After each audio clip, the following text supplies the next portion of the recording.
Delta stickers on the truck.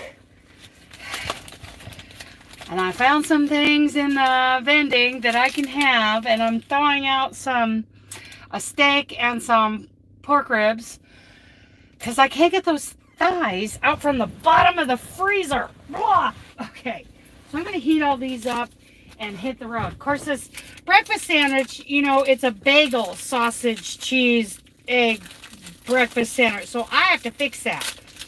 I have to throw away the bagel part of it. We're getting rid of that. Then I nuke it for a minute and she's good. Okay, no bagel for Mama. No bagel for Dooley either.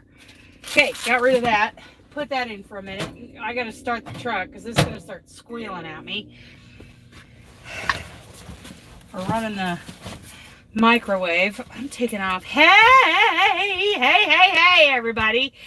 Get my eat on. Yeah, I had to take that bagel out of there, though. No bread in my life. No bread. Whew. Take off the boots. It's so nice here. Okay. Got my feet cleared up. Now I got to see. And then I found these egg bites made with sausage and 3 cheese blend. And pretty low in carbs, so it's, you know, it's not ideal, but running out of stuff. Okay, so peel back film and remove tray, discarding outer packaging, microwave for 90 seconds. That would be 2 minutes. That translates to 2 minutes in my truck. Oh, and they come in their own little, yeah.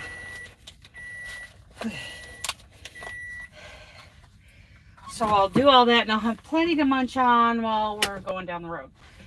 Because you know me, if I think about it, then I'll want to munch.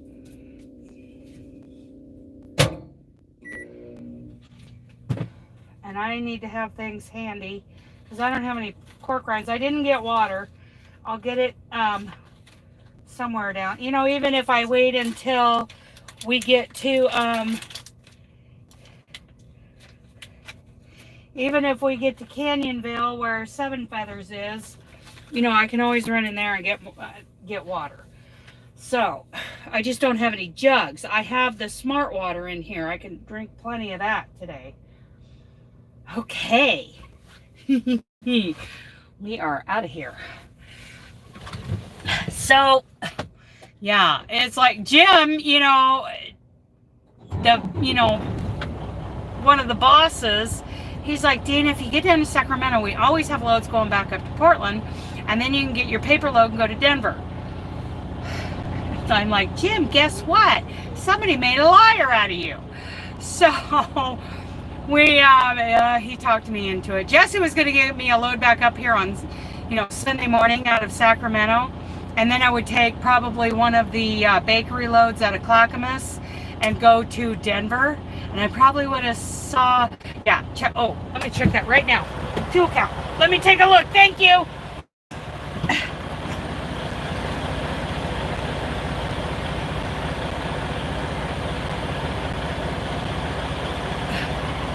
It's all good. It's all good.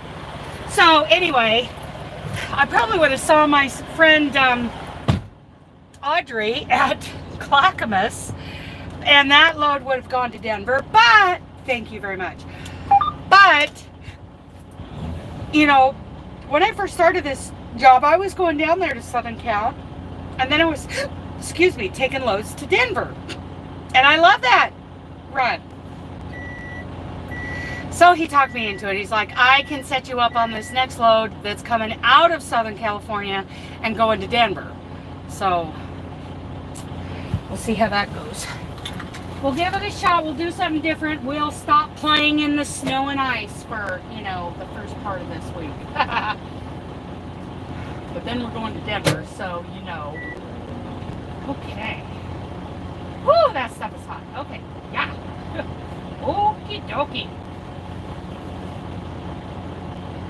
Okie dokie. Here. Here. And then we will be ready to go. Wait a minute. Uh-oh. You guys need, you guys are almost dead. You know, this is what happened yesterday. I didn't realize that it wasn't charging. Hello, get in there. Yeah, I'm down to 5%. Okay, it's charging now. Hopefully, it's not like draining faster than it's charging. Let's... Don't know. Don't know.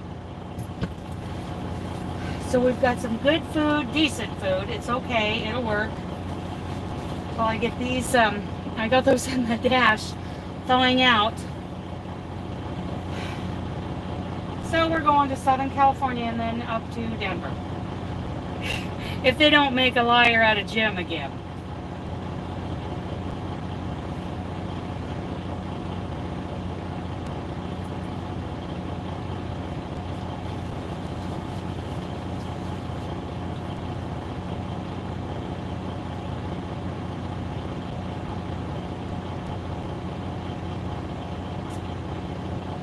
So we'll spend the night at Seven Feathers.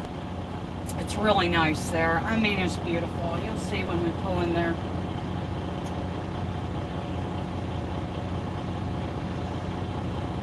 Okay, we'll do something different this week. Just when I'm getting comfortable and happy with what I'm doing. Hello, Tammy. Stickers are on the truck. Yes.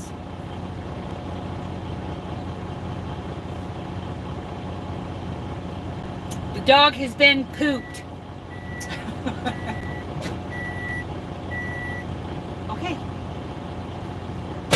Tally ho, off we go. 2 ponies on the road. Make sure. Are we charging? Yes, we are charging. Okay, out of here. Out of here.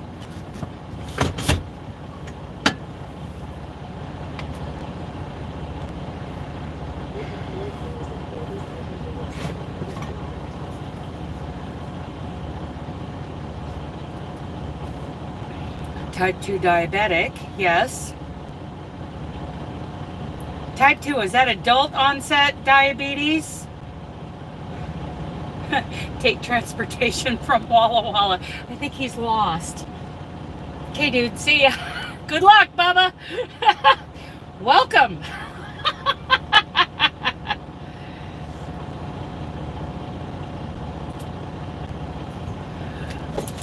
Hey, Tate, you got a radio in there?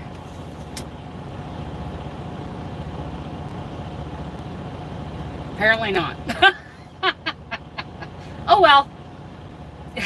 We'll be nice to him. Okay. Off we go. We are ready. Ready, ready, ready.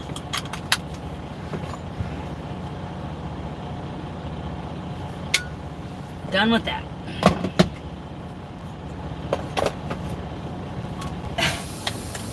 Rolling for 7 feathers. Tug test. Beep. Yep. You okay, dude? Well, he got turned around. He's got a heavy haul trailer on. He's got 3 axles on it. He ain't going to California with that. That's all right. You don't have to. They're out of Walla Walla, Washington. I'm going to switch you guys. Boop.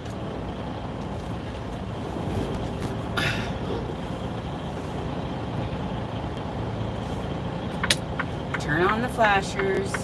Go real slow through the yard.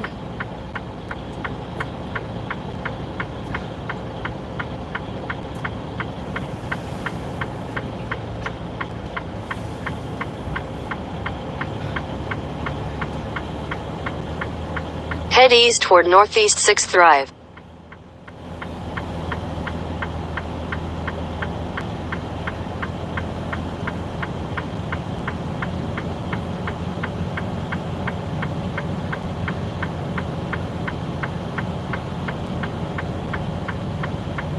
Okay, so adult type 2 diabetes. Okay, so it has been said,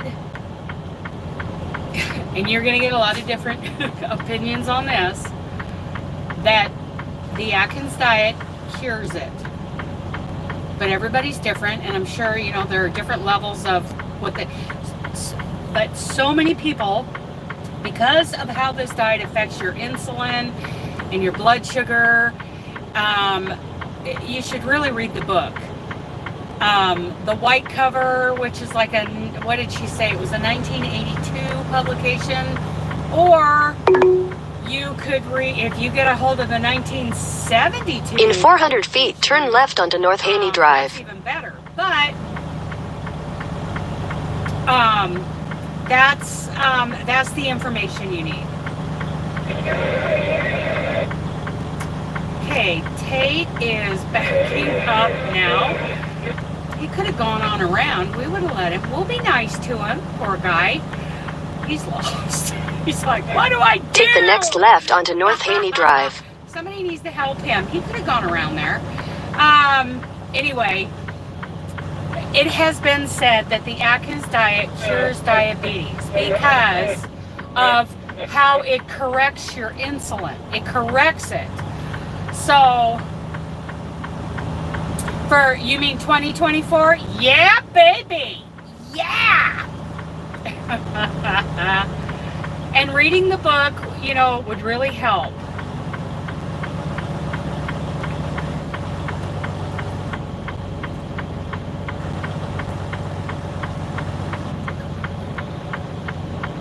I don't know what this guy's doing.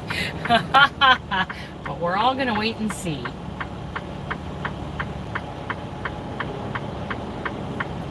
We got the guard there to help. We'll get this all straightened out, I'm sure.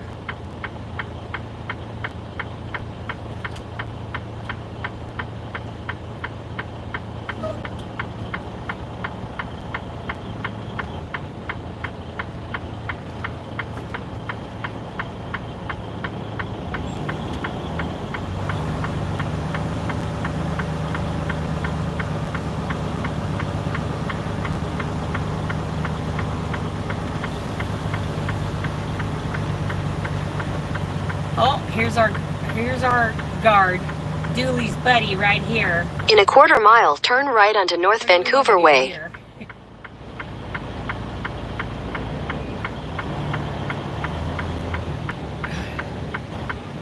Get him in there to talk to one of our recruiters. Let's hire that guy. By the way, we're loaded. Yeah. Okay.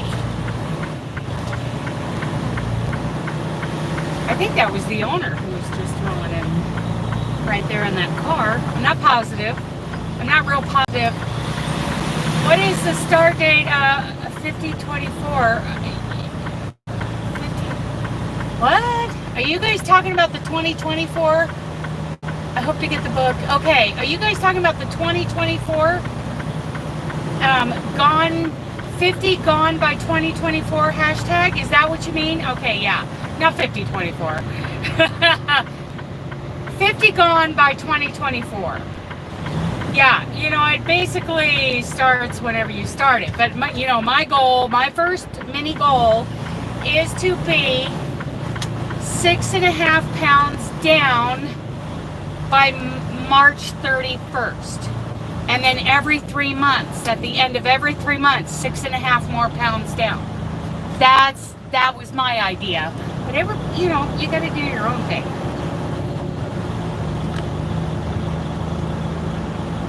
But if you do that consistently in 2 years, you'll be 50 pounds down, right? Theoretically, we think.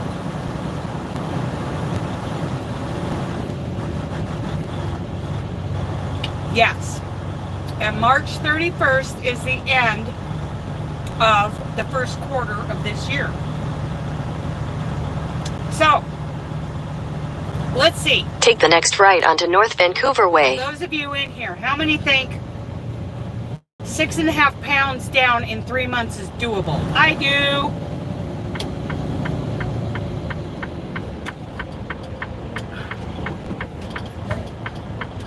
I do. I'm going to make this real wide.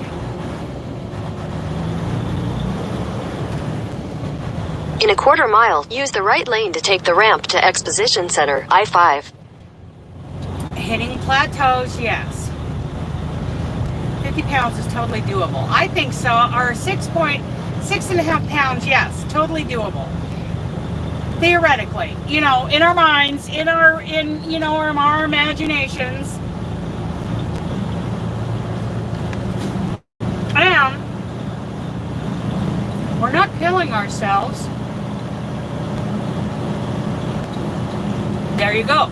That's good, drinking all that water. But we're not killing ourselves by trying to lose a lot of weight in a short amount of time, which can be done, but it's no fun, right? But like every day, like I didn't eat that bagel. I heated up the sausage and the egg and the cheese.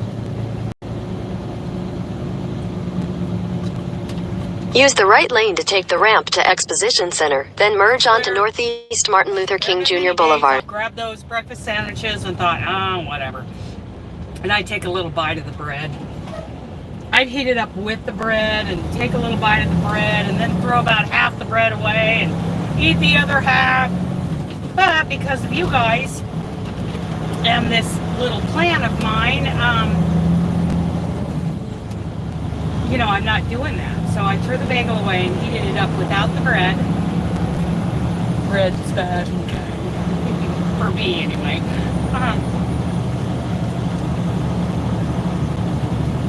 Okay. I don't want to go back north to Seattle. We just came from there. In 1,000 feet, turn left onto the I-5 South ramp. This guy is acting like an idiot.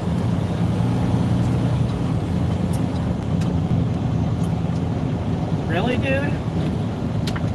Driving like a crazy. Turn left onto the I-5 South ramp. Oh, yeah, nice turn signal when you're swapping in and out of lanes. Oh well, let it go, Dana. He will be out of your life in a less than a minute. Oh, look at that green light. Okay. He's gonna go ruin somebody else. In a quarter mile, merge onto I-5 South. Here we go now. So you guys are gonna see the Willamette River from the bottom deck of the Markham Bridge.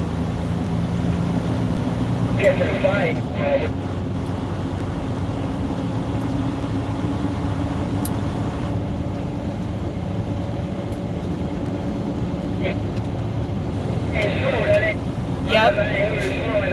I hope you will have more info.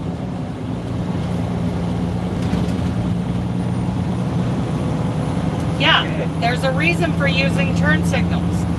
So, you know, I've been told by a certain truck driver that, you know, now... Continue on I-5 South for 7 miles.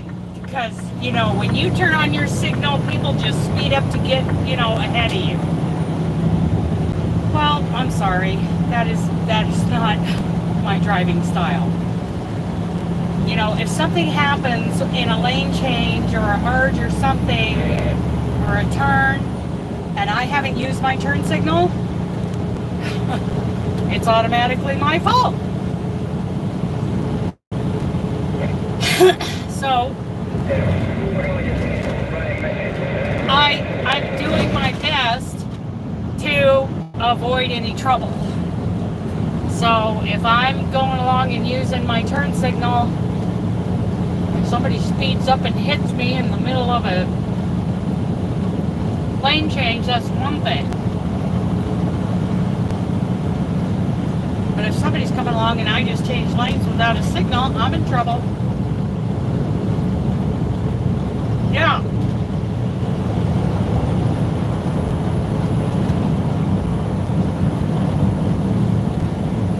A lot of these guys, I'm like, oh, hey, I think you're out of blinker fluid.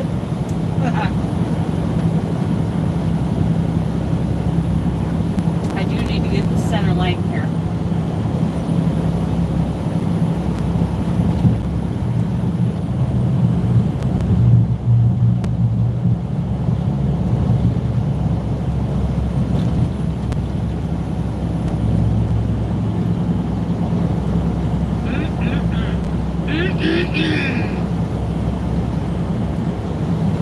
I'm going to take the Markham Bridge, then yeah, I need the center lane. If I decided to take the 405 bridge, I would need this lane. Oh yeah, traffic is slowing down. Okay, here we go now, here we go now. Sorry, dude. Oh, come on.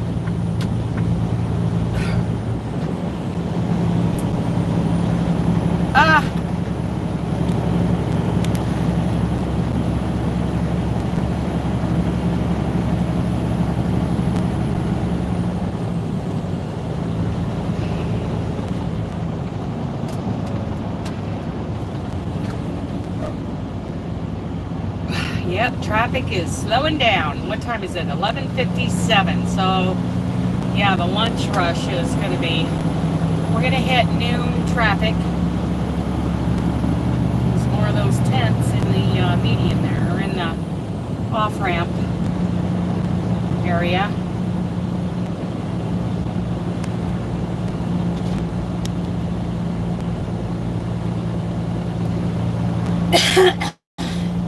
Seeing all those guys in that, they're in that right lane because they're going to take the 405 bridge.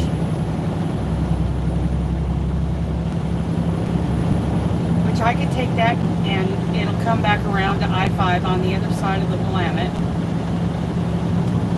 Or I could take the bottom deck of the Markham Bridge.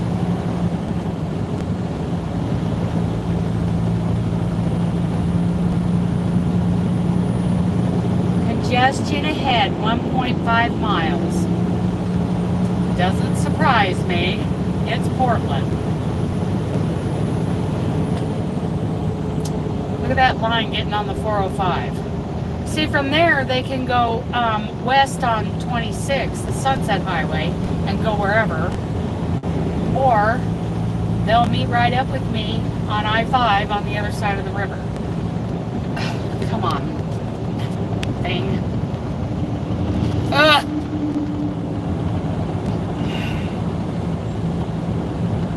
The 50 gone by 2024.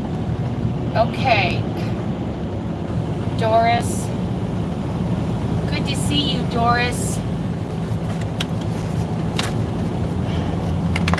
50 gone by 2024. Of course, just so you guys know, I'm probably not going to be near a scale on March 31st. Oh, you stupid thing. Ugh. Ah! B-I-X-B-Y. I don't like that. It is still a problem. Oh, and there it is again.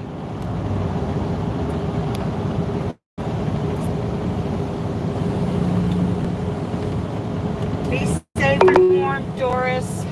Yes. Okay, so now maybe the 405 bridge, because look what's happening here.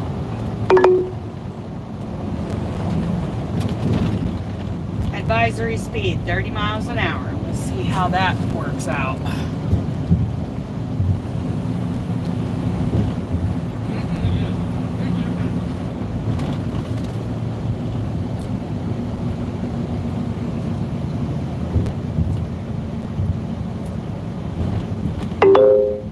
There's a stalled vehicle ahead. Gugu says there's a stalled vehicle ahead, so I'm going to stay in this lane for a little bit.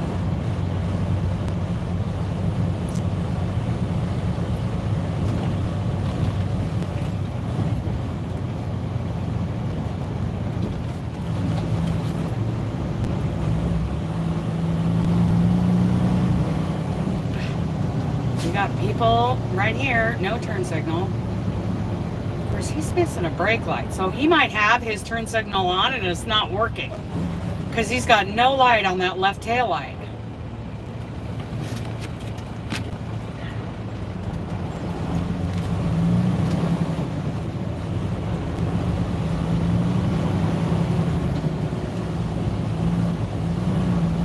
Okay. Hello, Stephanie.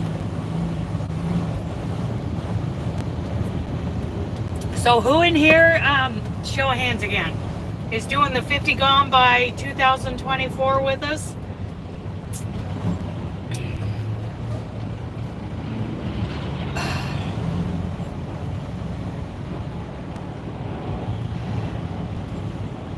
I think Stephanie said she was in. Tammy's in. Sandy, Crochet A.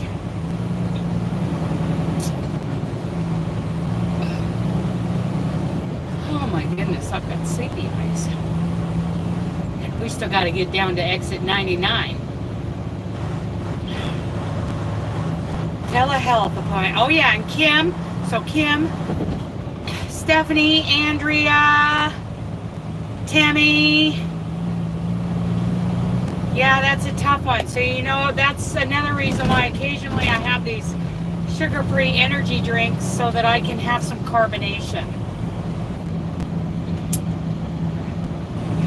That helps me get through that. I like some carbonation.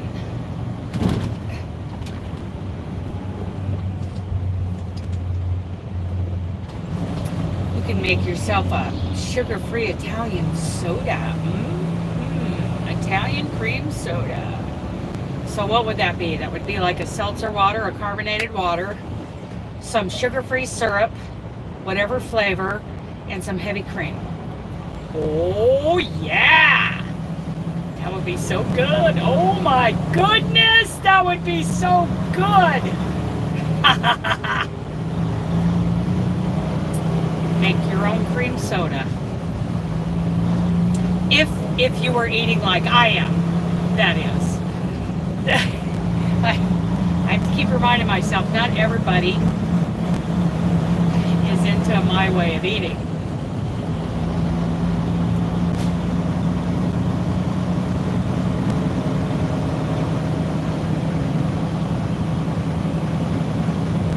Yep, soda addiction. Man, I used to drive around these Portland streets with a cigarette in one hand, a keg of soda in between my knees.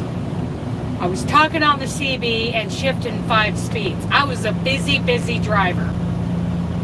I was, I was addicted to that. So right now I don't own a 5-speed. My pickup has a CB in it, but it barely works.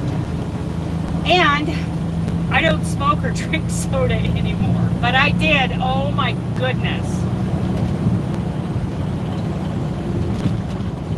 I was a Pepsi fiend.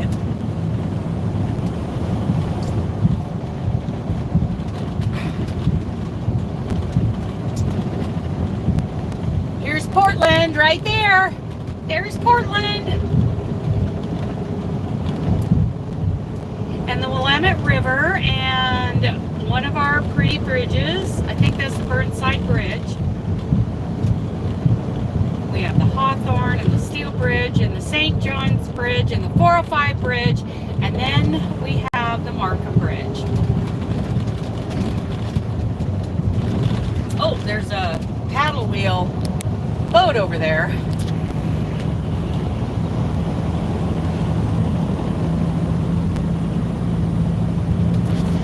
Here we go. This is the lower deck of the Markham. You know, yes, they are pretty rough right here. They are. It's hard for them to work on. I don't know if you guys saw that, but off underneath that overpass, that was loaded with tents and tarps and garbage.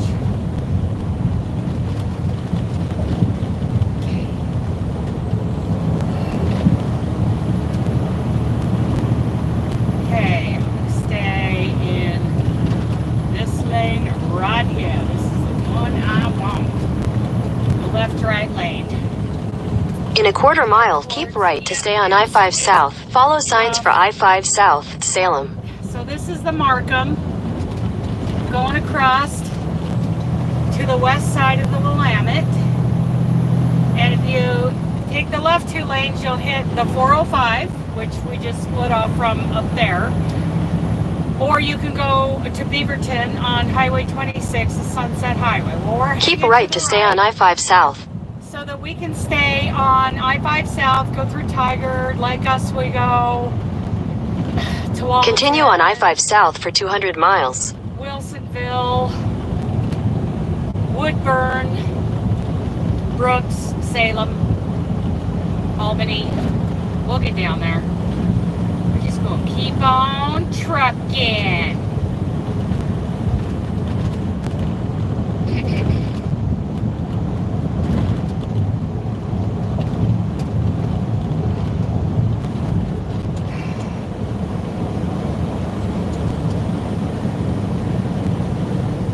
And the cars, the vehicles that I'm coming up and merging with that are coming on the left side, those are people who are just coming off the 405.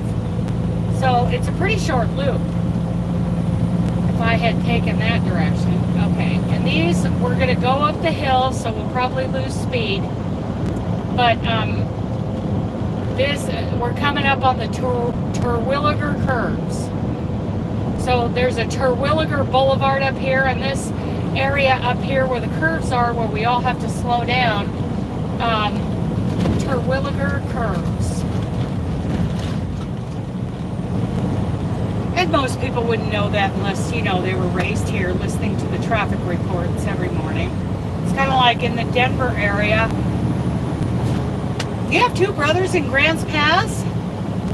Hello, Kim.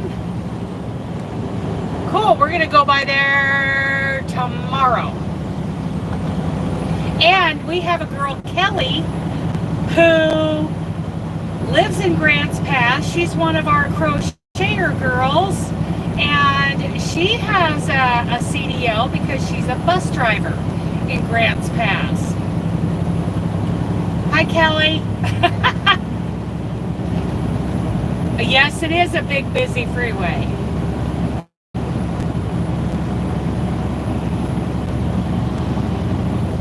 You're on now. I actually like that drive. It's been a long time. Well, that's awesome, Patty. It's too bad Kelly's not with it. Well, maybe she'll be with us tomorrow. It'd be really cool if she was. Well, I didn't have to, but of course it's noon, so it's not like it's 5 o'clock in the afternoon.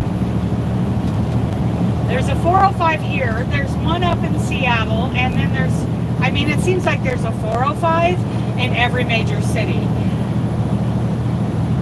But the one here in Portland, it isn't very long, but it is very wide and high on that bridge, and it can be pretty confusing. Okay, so here come the Terwilliger curves. I have trouble saying that, Terwilliger. I have to slow down and think about it. Oh, wow, and on the northbound side, they actually have a truck broke down. This is not, oh, you used to live in Medford. Oh, yeah.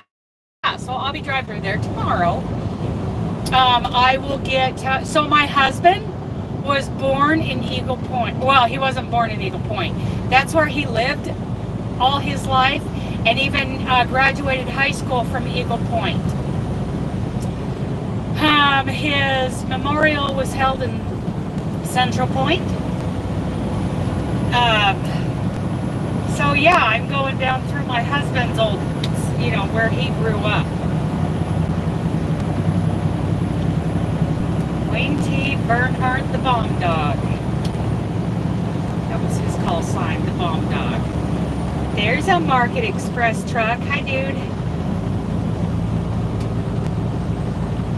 Wow, never seen so many. I'm not on I-5 hardly at all anymore, so I'm surprised to see all these Market Express trucks. I need a shade up here in the window because it is warm. Got sun coming in. I got night transportation right behind us, but I'm not sure that that's a night trailer, but they have been farming out some of their loads to some owner-operator guys. Maybe they're short on drivers. I don't know.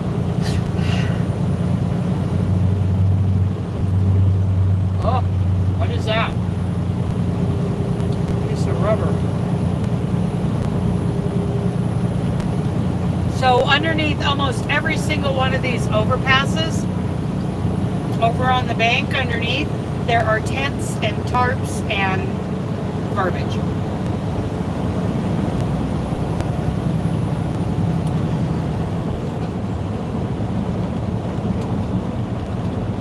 They'll go through and clean one area up and they just move to the next. Like I see a tent over there off to the right in the trees, over by that snowbank, or that's actually a concrete wall. So this is the stretch wherever I'm at along I-5 in Oregon, from here down to, I don't know, Albany. I'm scanning the brush, the trees, whatever, on the sides of the road. If I pull off the freeway and park somewhere and take Julie for a walk, I'm looking in the brush for a little Toyota. Is it a Terrell or a Corolla? I can't remember which. But that right there, that number right here in your upper right-hand corner, that's his plate number. The man who went missing back in March.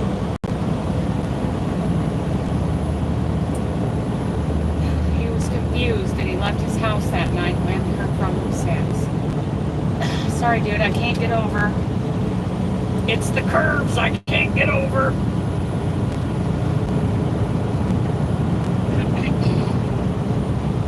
So I'll keep an eye out for him. I'm sure I won't see him, but to honor the family, I pay attention.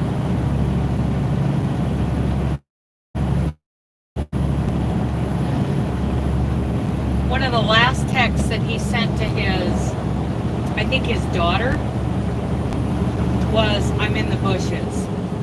And someone said that back in the day, that just meant, all that meant was, "I'm confused." So they don't know if he was really in the bushes, which he could have been, or if it meant he was just saying that he was confused, because he was. Then his phone lost signal.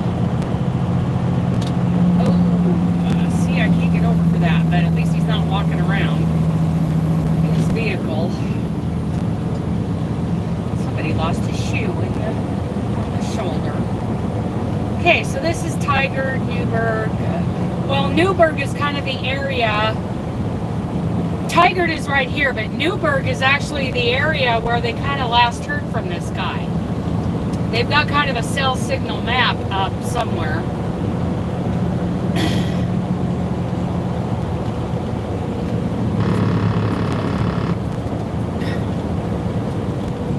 Taken over by an army base, huh?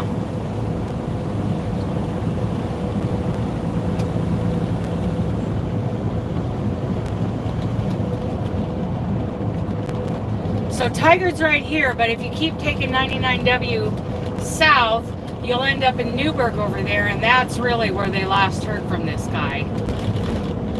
So even that YouTube channel, Adventures with Purpose, those guys have been using their, underwater radar kind of equipment and done some diving and looked for him in some of the bodies of water over there, which is great, but he has not been found.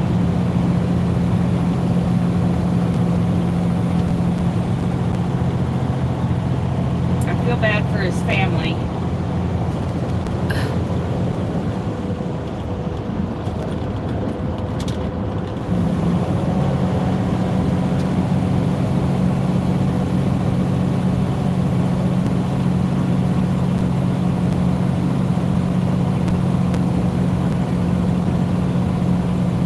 Lake Oswego. Spent a lot of time here as a toddler. My aunt and uncle and cousins lived out here.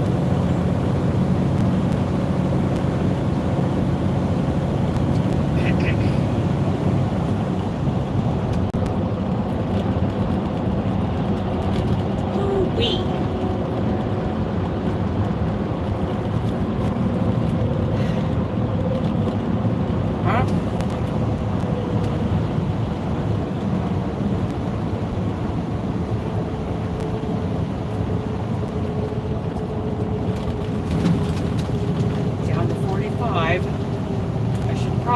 be.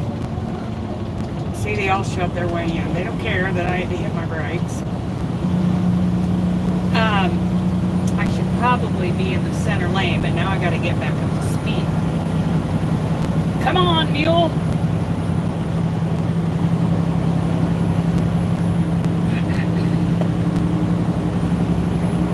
There's Knife River.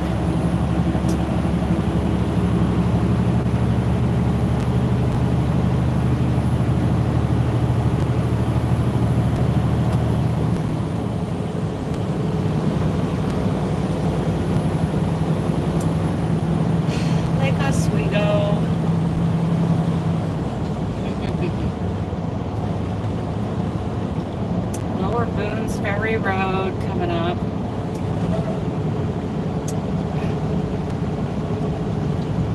So we're in kind of the Tualatin area now.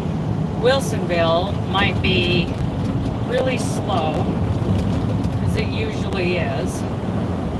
Even though it's 17, it's 12:17 right now.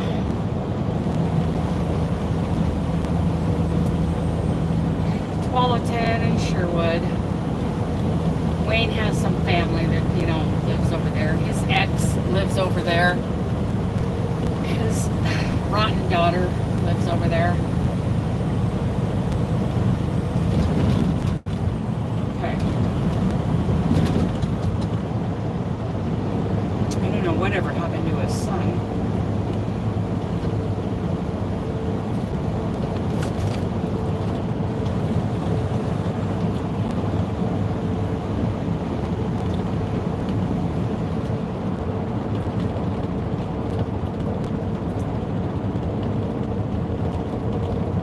Be coming up on the the lower part of 205,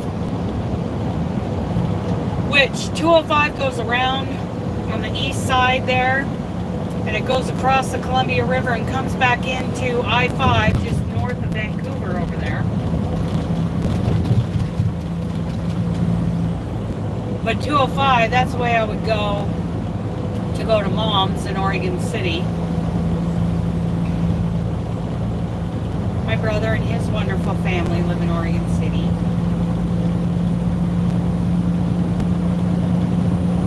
We're headed towards Salem, the capital. I have an aunt who's in Salem.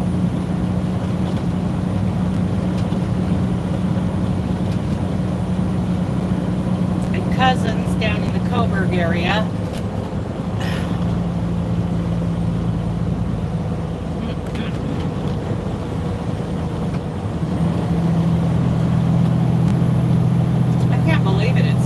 Degrees out. That's a heat wave, man.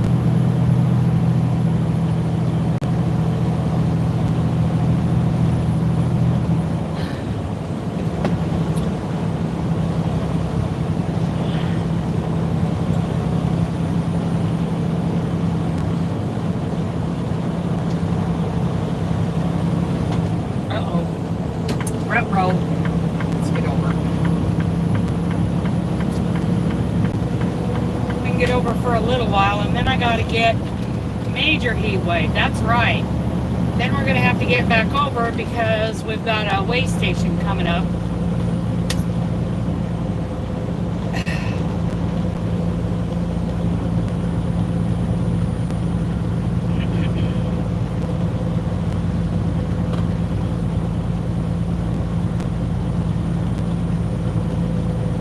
Tally-ho, up we go.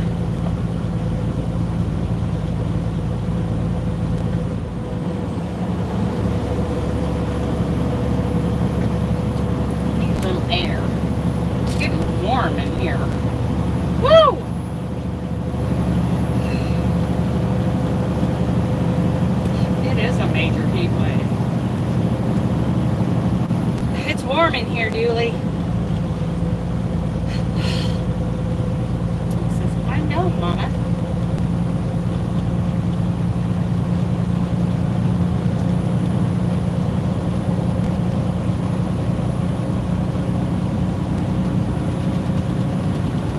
Okay, coming in through Wilsonville.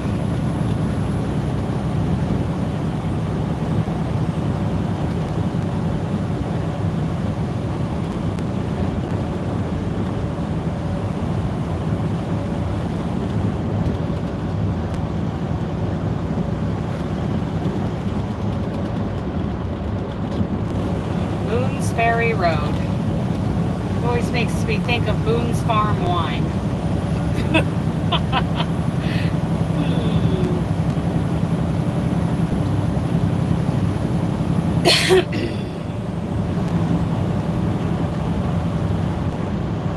Okay, coming into Wilsonville. This is turning into quite the little city.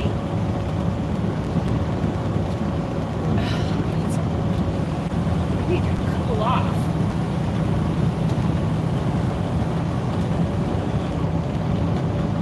Okay.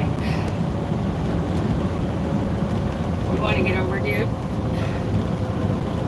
Can. Alright. You not gonna? Just gonna hang out in the right lane.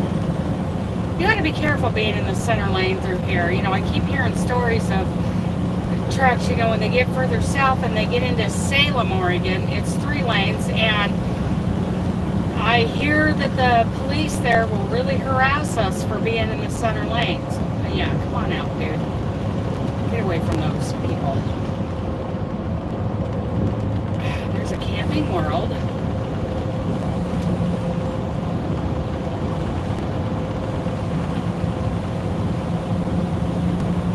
Not really see any, well, usually you go by a Camping World and it's just filled with trailers and motorhomes and, you know, pickup campers. There were like 3 RV trailers there.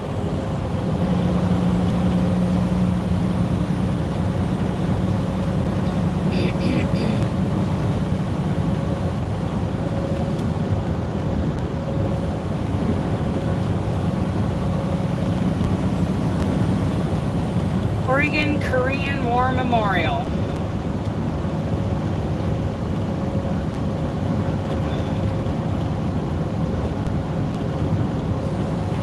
What you doing, little Toyota Corolla? It's the wrong color for the one I'm trying to find. His was blue, the guy that's missing.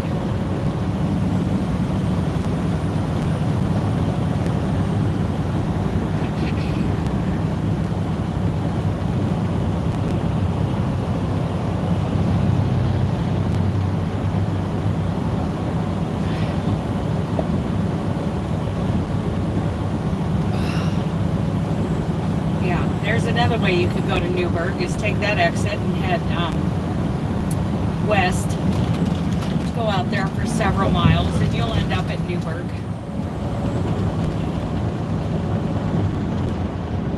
So yeah, I always keep an eye out in the brush around here to see if that car is, because they haven't even found his car.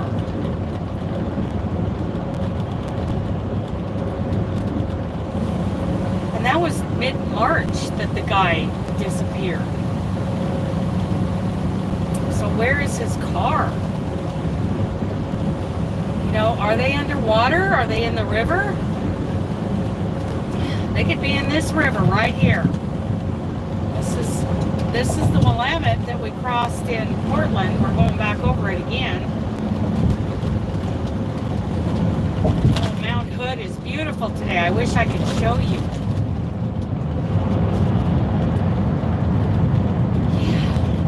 See, like, here's some woods over here. I'd love to, you know, just take a little scan through there and see if his car is in there somewhere.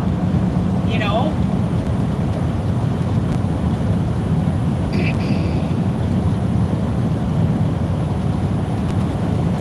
There's a lot of brush out here to hide a car.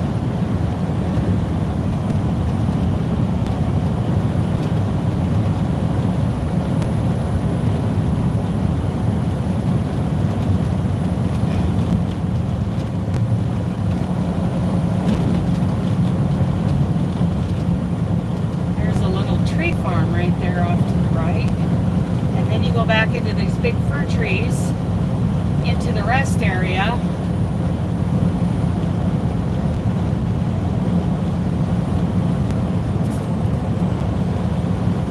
Yeah, a lot of them are found underwater, which is why Adventures with Purpose came out and did some water searches, and they found nothing. I mean, they they always find cars in the water, you know. Sometimes there's, you know, cars underwater that they know have been, you know, the local police know have been there for many years, and sometimes they find cars, you know, that still has the person inside that's been missing for 20 years. They do a lot of good, and they do it all over the country. They're from this area, though. The Portland area, I believe. See, there's a body of water right there. Brush all around it. But this is a little ways west of where his last cell phone ping was. But you never know. He could have gone dead and he could have driven over here. It's about anywhere from, we could be about 5 to 10 miles outside the real search area.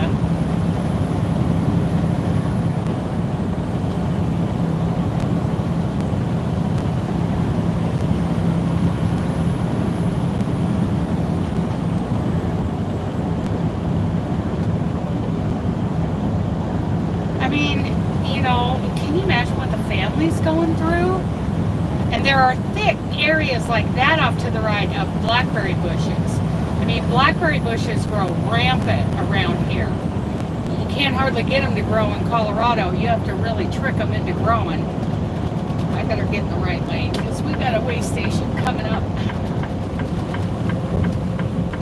But like when I'm at this truck stop up here on the right, I kind of, when I walk Dooley, I kind of take a look. There's some thick brush around there. I've kind of taken a look into some of that brush. You got to be careful though, because some people are living in there. So, you know, I don't want to get myself in trouble, but I do kind of peek around and see if there's a little blue Toyota in there with that license plate on it.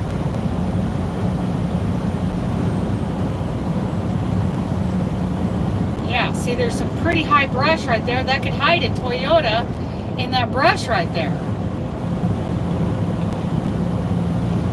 And it doesn't take much, you know, that stuff wouldn't have been growing really. It might have been starting to grow in March, but, you know, it's going to grow up over the summer. You could hide a car in there easily.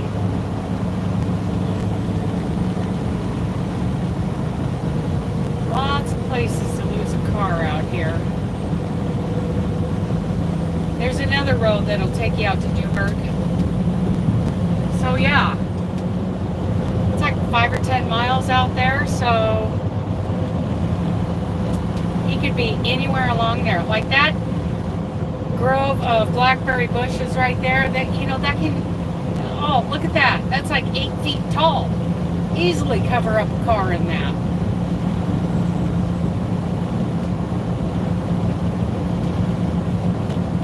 People be driving by it, you know, hundreds of thousands of people driving by it every day, and nobody would see it.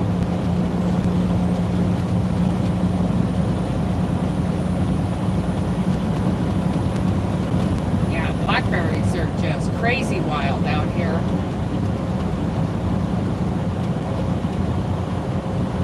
Yeah, sometimes that happens. They try to get on private land.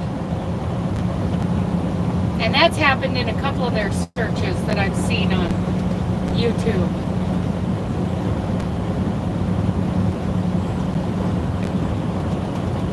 There's blackberry bushes right there that could be hiding a car. And that scotch brush right there, that could do it.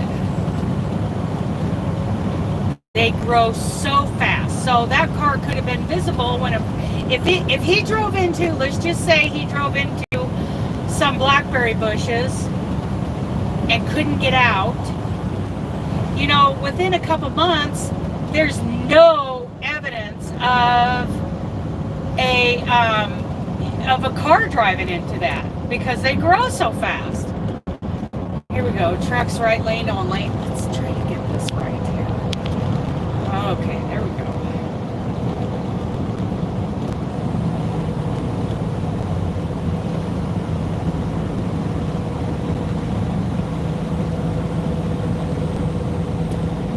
bushes,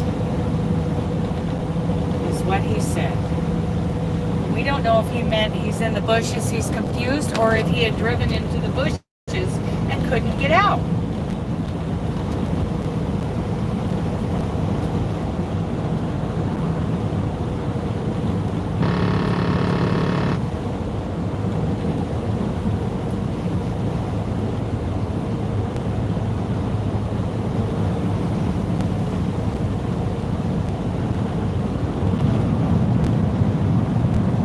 In there.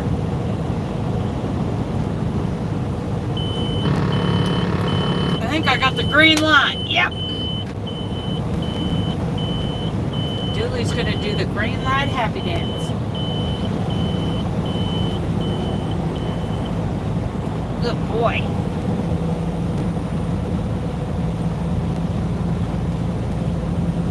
There's a bull shipper, bull hauler. Like he cleaned his truck recently.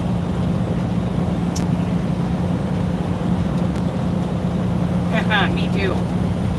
I love the green light because I want to get on down to the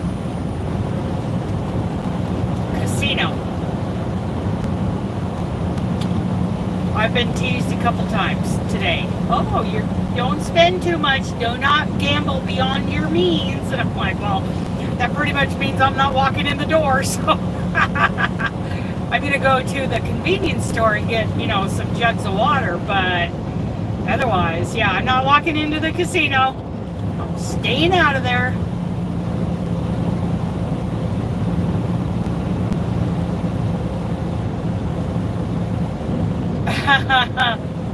Cheryl, this is southbound on I-5. We're coming up on Woodburn. And once after Woodburn, Brooks, Salem, Albany, Halsey.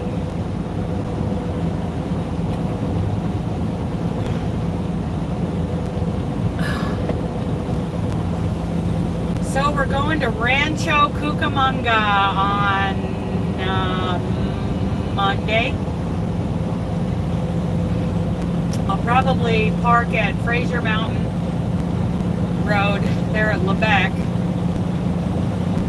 tomorrow, not tomorrow night, but Sunday night. Yep, that's where we're going because my husband, he was born in Brookings, Oregon, but he grew up in Eagle Point and graduated from Eagle Point High School.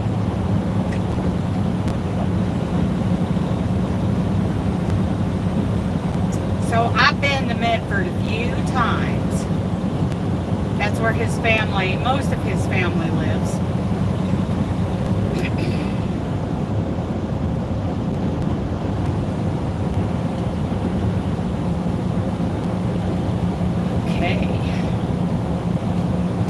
Coming into Woodburn right now. Did you really? Okay. What day for Rancho Cucamonga? Monday. Like Monday morning. And then the next load, I'm supposed to pick up somewhere down there and head for Denver. You know some people in Eagle Point. Well, I bet you know some people who know my husband. In fact, it's this one gal that he went to high school with, Carrie Lynn. She,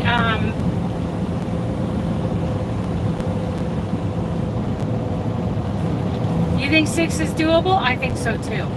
So Terry Lynn is the one who wants me to do that buffalo check moose head blanket. You know, it's a buffalo check blanket and it's got a moose head, like a hood in one corner. So by the end of the year, I plan, I hope, I pray that I get that done. Entering Woodburn. This is the exit I take to go to the Winco Distribution Center, which is right there on the right.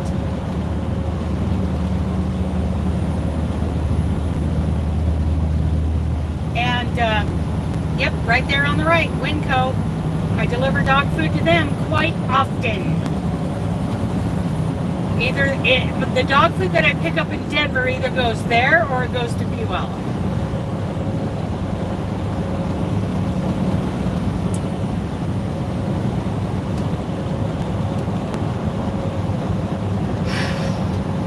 I think some people are burning today because I keep seeing, we keep going through little areas that look like smoke.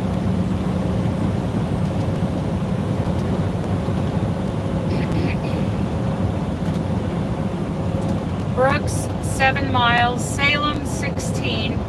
Now, Brooks, so when I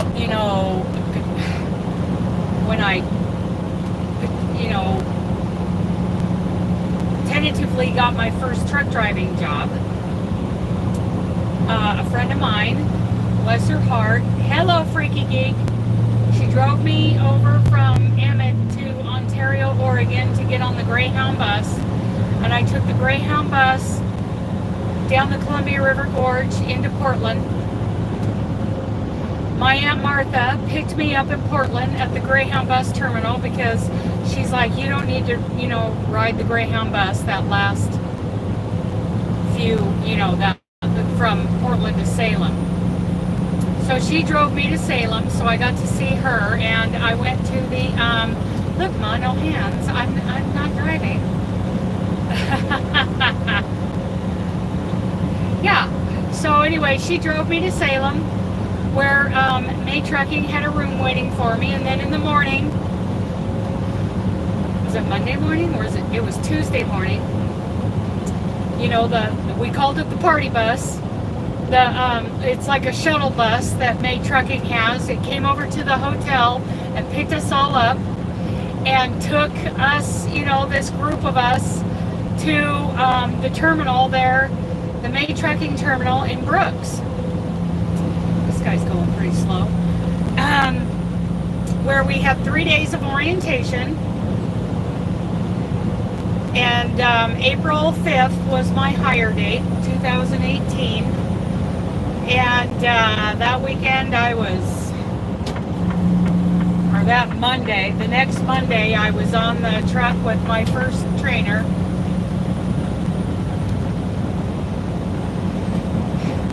It was just right for us. We just called it the party bus.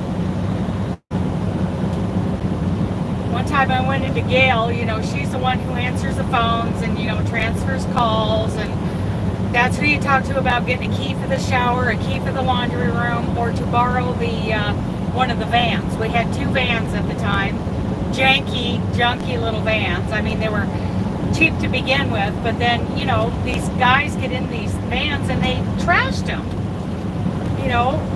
The company, keeps those for our convenience so that we can go shopping or whatever, because they wouldn't let us bobtail anywhere.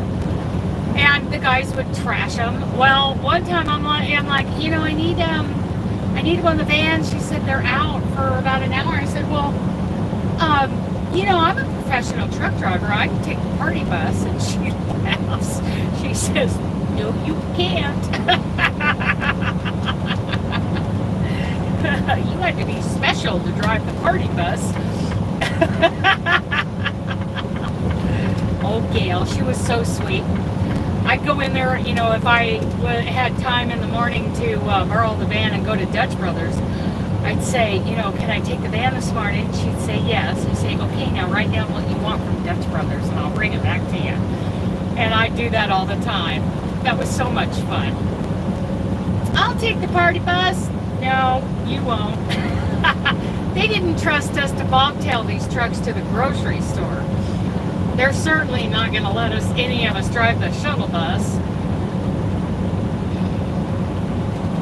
It does look smoky down here. And the smoke is laying really low, so somebody's probably burning a field or something. Usually when there's a ton of field burning going on, it's like thick smoke everywhere. It goes up this Willamette Valley and then it shoots up the Columbia River Gorge for a couple 100 miles.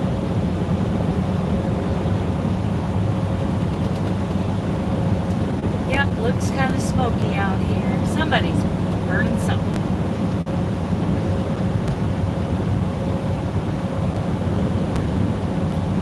Oh. So Andrea reminded me of that mile marker 6 on the Interstate 82 that I went by yesterday. So I looked at, the satellite view on Google Maps, and none of those, farms or co-ops or whatever had a name popping up.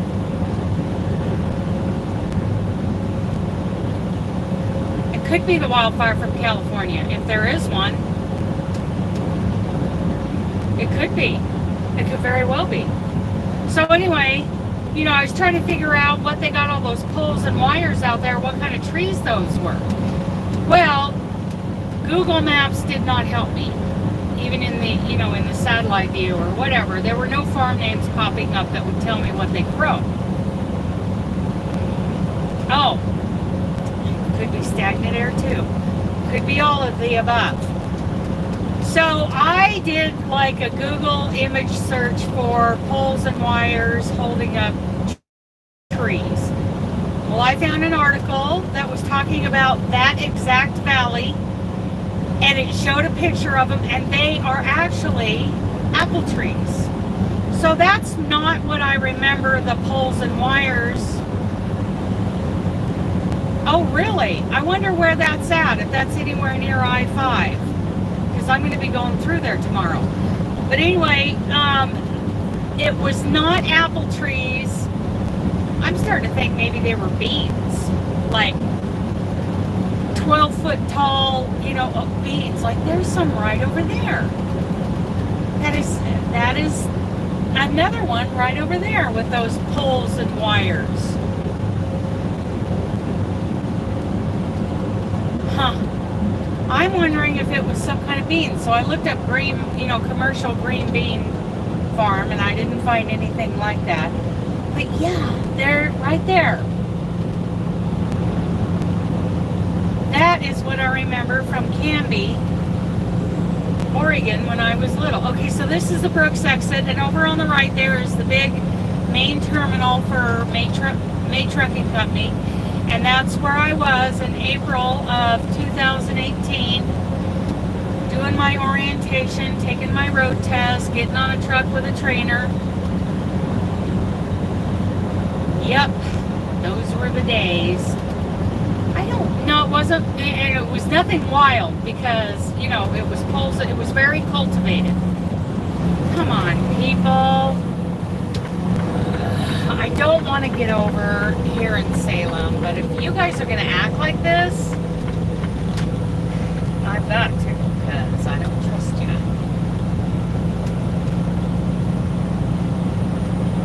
That guy in the pickup insisted on pushing his way in front of the Toyota Camry.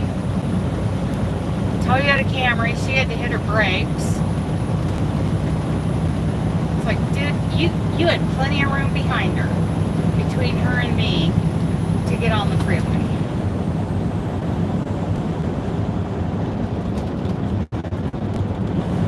And I need to get over.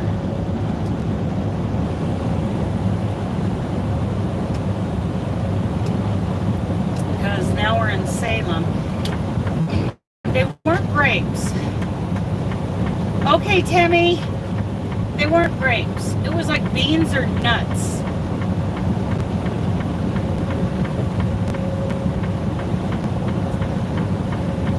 I need to ask my mom if she remembers that. Or I could ask my friend Kathy in Reno. Because we went to school there. And her mom lived there.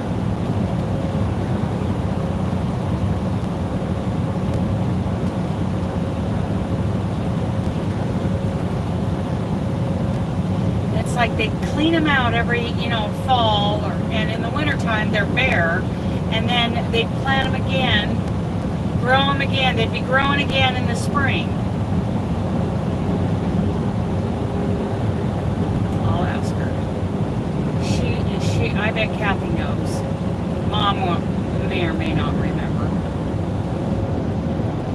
What? Either California or Oregon at this time. Thank you. I headphones are dying. Got to go. Okay. From Medford, yes. That's right. Oh, just so you know, we are doing the Pacific Northwest Yarny Social this year in fall. Hopefully you can join us in the Dalles. Hopefully I caught her. Tell her that, because she was going to go last year. Well, we're going to have to kick off the cruise, because this is not... Okay, now I can keep it back on. Well, I've got to slow it down, really, because the truck speed limit here is like, what, 55? I'm going to bring it down to 60.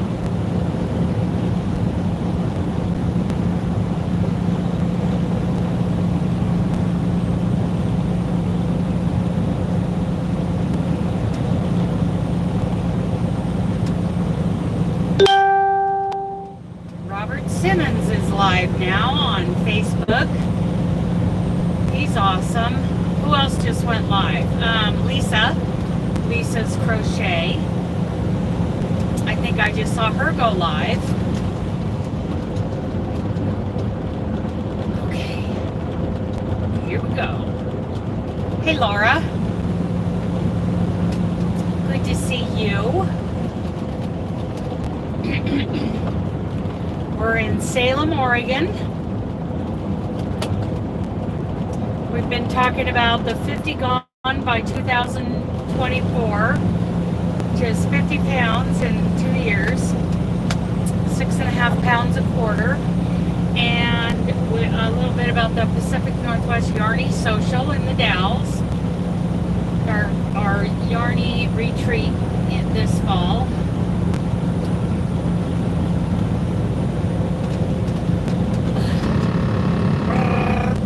Back again, and I gotta shut it off because I'm all over the road. What is that? Some kind of government building or a school? Looks like a school. Capital City Business Center. Yep, this is the state capital right here, and I've got an aunt who lives here.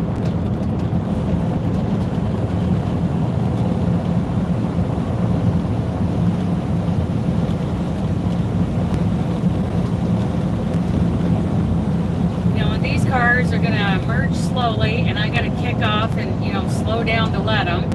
And they're at least one of them's going to get irritated that I didn't get over in the left lane. Well, we get harassed if we get in that middle lane. The police want us to stay right here in this lane, so we do. There's Market Street. That's kind of like the middle of Salem right there. And it was right there, I think that's where our, the hotel was that we stayed at, when we were in orientation at May Trucking Company. Let's see, it was I'll recognize it when I see it. Days Inn Black Bear, yes. The Days Inn. And then, since I hadn't seen most of my family in years, one night, like Tuesday or Wednesday night, we went to the restaurant that's right there by the Days Inn. And I had my brother, my best friend Pollyanna, Aunt Martha, my Uncle Jake. Let's see, Jeff was there. I mean, we had a table full. We took up half the room. Seeing all my family that I hadn't seen for so long. And then the next night I had dinner with my cousin Sherry and her husband Dave and my Aunt Marty at a different restaurant. Yeah, it was this exit where that hotel is right up here on the left side of the freeway. So that was a nice reunion for all of us.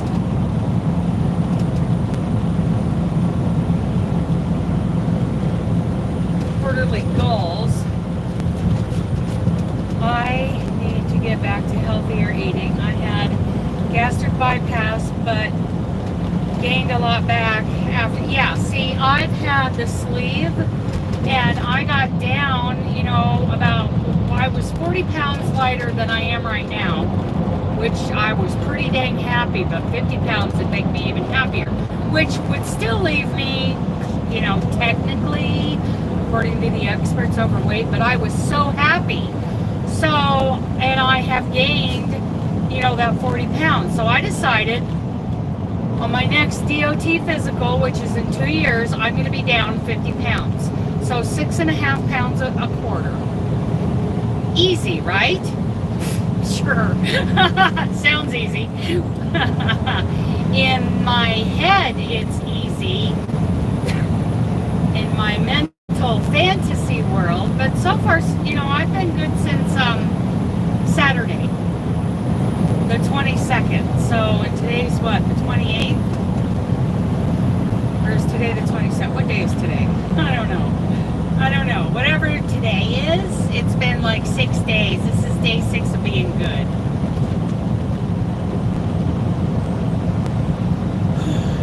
So that would make today the 28th. Yeah. Because that was the 22nd on Saturday. I got it. Enchanted Forest. Okay, raise your hands. Has anybody been to the Enchanted Forest? It is so cool. I had lost 130 pounds, but gained it back because of being more immobile after. Oh, yeah, I get you. Well, and with me, it's just been laziness and carb creep. You know, I've let the carbs creep back into my diet. And here I am, you know, at 200 pounds. And when I saw that number on the scale on a week ago Thursday, I said, oh, no. I'm not going back to that. I am not going back to that. So I just figured 2 years, 50 pounds in 2 years, 6.5 pounds a quarter, I'll be good. Because in my mind, it sounds easy. So here's that exit I would take if I was going to the Home Depot distribution center. And you go down there, you head east on that, and then you take an off-ramp off of that and turn right. And I was telling Wanda that, you know, instead of there being, you know, there's only one right turn lane, so it's very tight. I'm always crawling around that corner, trying to kind of encroach on the left lane. Pretty tight turn. So far, so good. Knock on wood.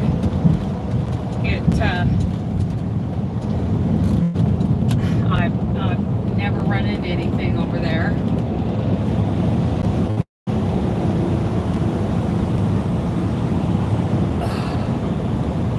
See, trucks 55 through here. So, oh my goodness. Oh, they're hanging a new sign.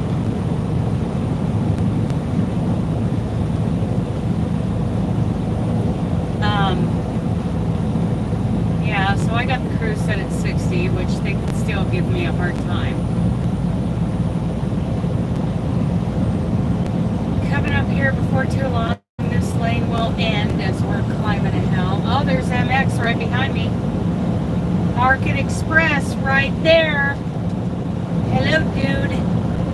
He's speeding. He's going faster than me. I'm doing 60.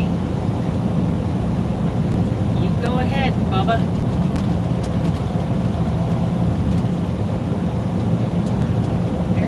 Robertson RV. Now that place is full of motorhomes and trailers, just packed. I guess for a while there last year, you were on a 6-month waiting list if you were purchasing a brand new RV, because so many people bought them during the lockdown that it was hard to keep them in stock at these dealerships. And then they were put together so quickly, you know, like tanks were falling off of them as they're pulling out of the parking lot. Things were falling off and just falling apart. They weren't put together well. Well, he's hanging back now. He must be heavy or something. I don't know who that is. I wonder if that's Anthony and his wife. They drive. So I guess I'm running with an another Market Express driver for a while.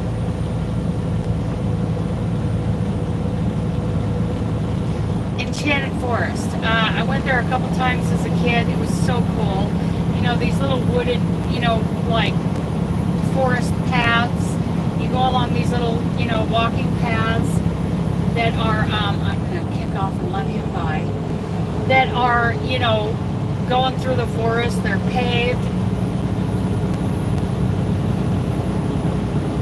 I don't know him. But, and then you come up on this, like, the one I remember the most was this huge, like 12 or 15 foot tall shoe, like an old lace-up shoe. I think it was made of concrete or something and painted. And it was after, you know, there was an old woman who lived in a shoe who had so many children she didn't know what to do or something like that. And you could go upstairs inside. Yeah, you spend a lot of money just to fall apart. Will you be back to your normal route after okay, so I'm delivering this load in Sacramento. And then they gave me a load that picks up in Sacramento and goes to Rancho Cucamonga. And then I'm supposedly getting a load, another one of Jim Dingman's promises, out of Southern California that is going up to Denver. So we'll see. So anyway, the Enchanted Forest is full of all of these little whimsical, you know, nursery rhyme little things to go up the stairs and climb through, and oh, it's just fun. I just loved that place as a kid, you know. Next exit, Enchanted Forest. They're calling it a theme park, you know, and it's been there for so many years. It was wonderful, Kim. It was so fun. Just so fun. Really enjoyed it. And then they had like this Western Fort area where you could, you know, play in this Western Fort. It had a fort wall and fort turrets and, you know, an inside, and it was just fun. You guys could probably look up in the Enchanted Forest in Oregon online, and you'll see great pictures of what they have there. Oh, that was fun.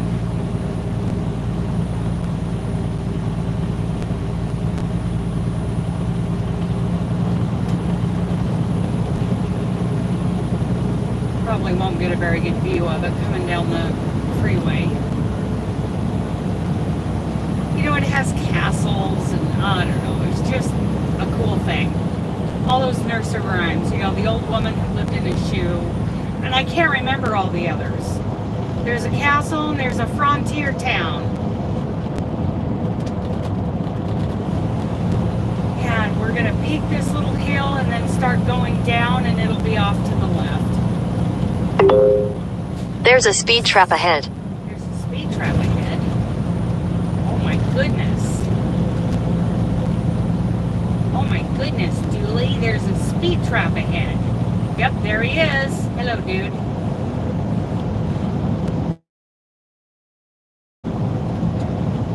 I see it. I see the castle. So cool. Oh, Enchanted Forest. Oh, is that the castle? One of the castles off to the left? Resort. Yeah, that's part of it. Oh, that is so cool. So cool. Enchanted Forest. Oh, all those old buildings. So great. I'd like to walk through there again. It's too bad I can't take Dooley through there. He'd have to wait in the yard bus. There's a vineyard over there.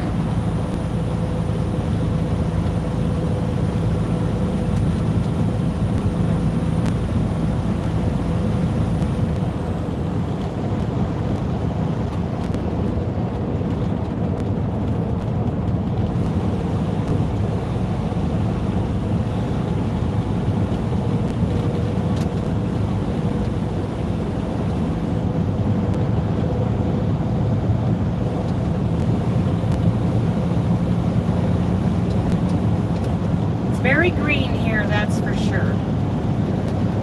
Very green. Fir trees, heavy dark fir trees. A lot of heavy brush. A lot of those blackberry bushes. I think we're getting to be further south of where Ralph Davis Brown disappeared, so I don't think his car is down here. Mother Goose, yes, it is very beautiful. So if you look up on YouTube, on Facebook, there's a Facebook page called Find Ralph Davis Brown. And that's all about, looking for him. I wish we could find Kyron Horman. That kid disappeared. What was he? 6 or 8 years old? He disappeared from Northwest Portland. I sure think his mother, Terry, killed him, like in the parking lot, and disposed of his body out there in the Northwest. Hi, Leslie. How many of you remember Kyron Horman going missing out of Northwest Portland? That little boy had his little science fair that morning, and he showed his project. He was so proud of it, and then he never made it to class. And his stepmom. So many things I've read about, what she did that morning. Her and her buddy were racing around, I think it was Suave's Island that morning after the science fair. And I think she dumped his body out there.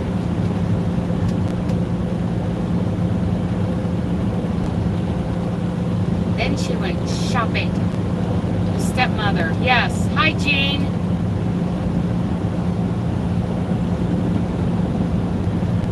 Okay, Andrea. It is sad, Jean. Oh, he would be in high school now. Poor kid.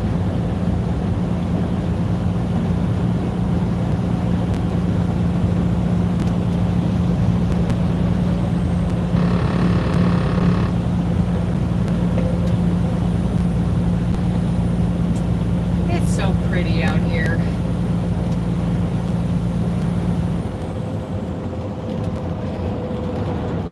But I like any area that isn't like concrete and high rises. I'm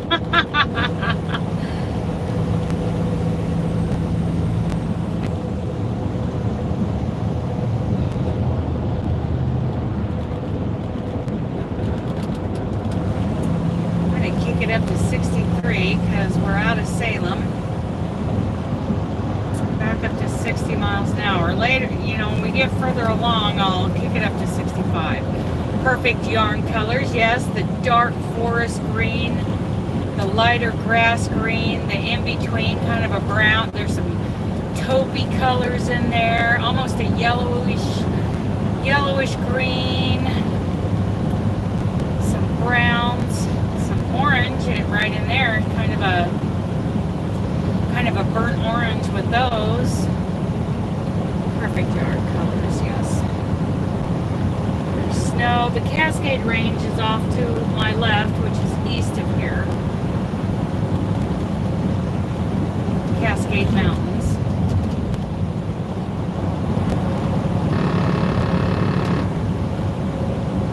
I think his stepmother's name was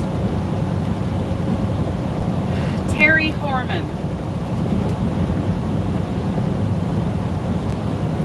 Can't remember his mother's name. Or his father's.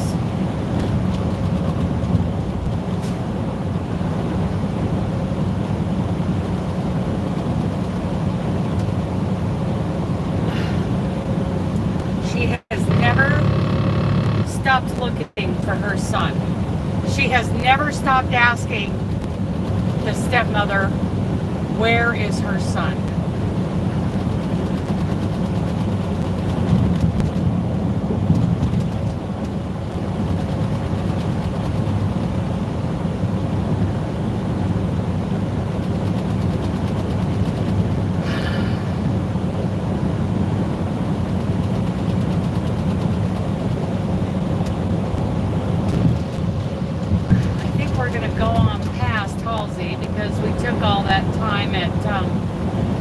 we took a 30-minute break at the terminal, and I have 5.5 hours on my clock, so I can get down there to Seven Feathers.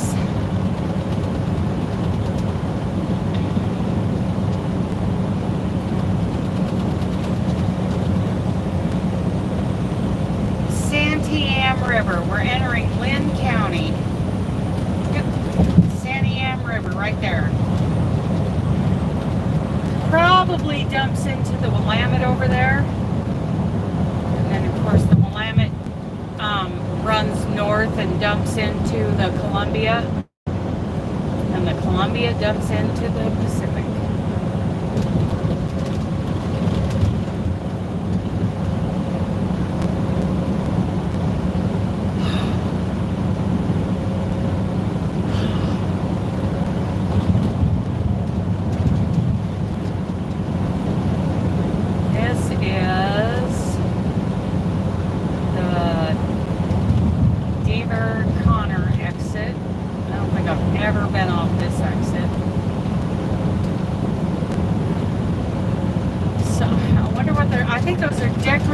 Trees or bushes that they're growing off to the right.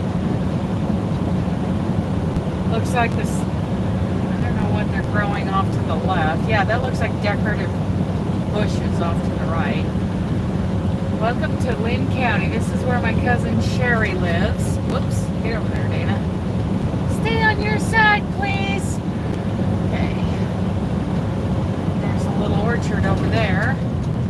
Scio, Millersburg exit. At the Millersburg exit is a Love's, but then you go on down the road and you can, we have a drop yard there. And apparently we have a building there where some of our DMs work out of. I don't know where that is. Must be right there next to the yard.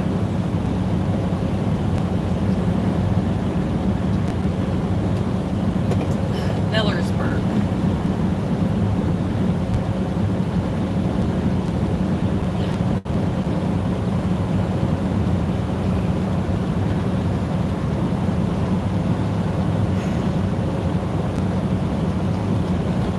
So I'm going to be driving down to Southern California on a Sunday. So maybe I can find a spot to park there in Ontario, California, rather than stopping at Fraser Mountain at Lebec. Because it's so hard to find a place to park. Oh, we have a Pomona, California yard. Oh, maybe I can make it to Pomona tomorrow. We'll see how much, I'm running on. How many hours I have to run on my clock that day. Because, yeah, it'd be cool to go to the Pomona yard. Because I got 10 hours coming back to me on Monday. Oh, heck yeah. If I can make it to Pomona Sunday night, oh, see, this is what goes through a trucker's mind. These are the squeaky wheels that are going round and round.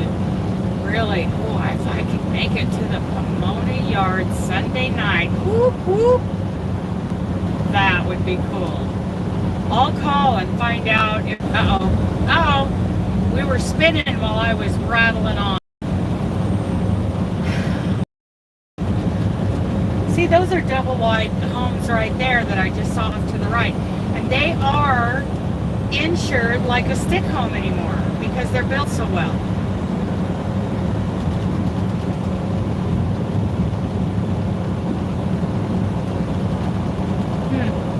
There's a truck driving school back there, and it's got May Trucking to put in for time off. Thank you. I forgot to do that. I forgot.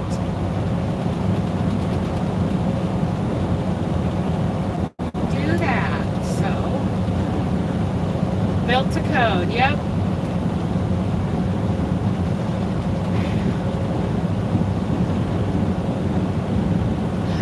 I get chapped lips so bad. So I keep a thing of Vaseline right here because pure Vaseline has mineral oil in it. Mineral oil, like coconut oil, if you get too much coconut oil, mineral oil is drying. basically that, tube of chapstick that we use is drying out your lips. Yeah, so I wonder, what it takes to make your own, because I don't want mineral oil in my lip balm. I want just, like butters and Vaseline flavor, It's Albany. The connection wasn't great right there going through Albany. This used to be, here in Albany, we used to have a rodeo here at the Albany Fairground.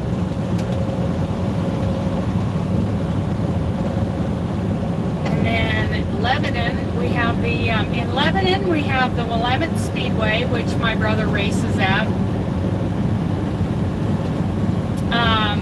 And also in Lebanon, there's the Lowe's Distribution Center. I used to take a lot of loads out of there.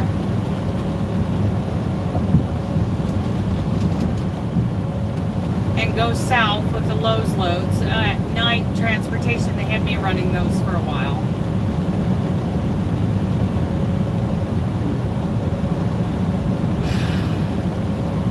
Lebanon, sweet home. One time when I was little, Mom took me down here to Cottage Grove and we took a train ride. It was like a touristy kind of train ride that we took out of Cottage Grove. I would like to do that again now as an adult. I can really appreciate it more,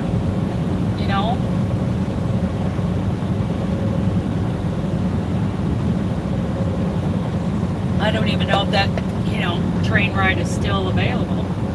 They used to have the Mount Hood Railroad going out of Mount Hood. I would have liked to have done that at some point. I don't know if that's still running.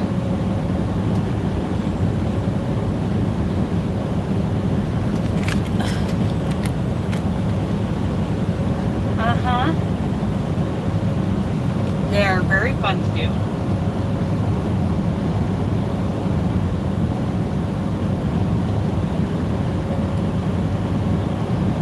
We used to have a Ford car like that. We called it Smokin' Joe. It was my grandma's. I think we sold it for about $800. Uh-oh. Got a car way up there. Just flew over from the left lane, flew over the right lane, and then pulled off. You never know, he might have gotten a flat tire or something. I don't know. This Subaru behind me is a jerk. It's one of those guys that wants to pass me on the right. Oh, look! Turn signal's on. You know why I got in the left lane? Because there was a car on the shoulder. Not everybody does that.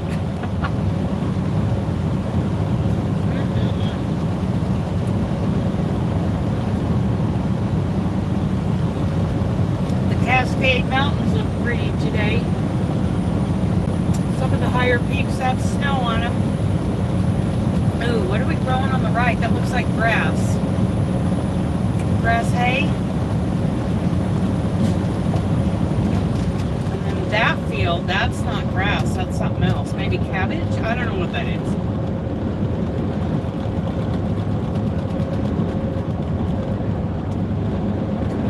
In some areas they do, alongside the freeway, have signs that show, that say, what's being grown in that field. And I wish a lot of these would do that.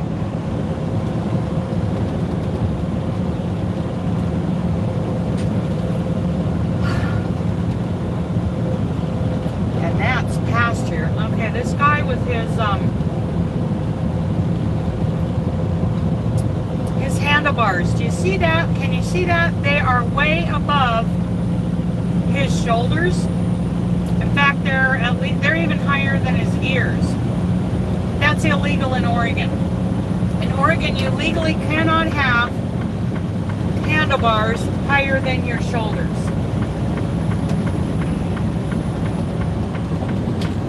But I tell you what, I'm not going to go tell him.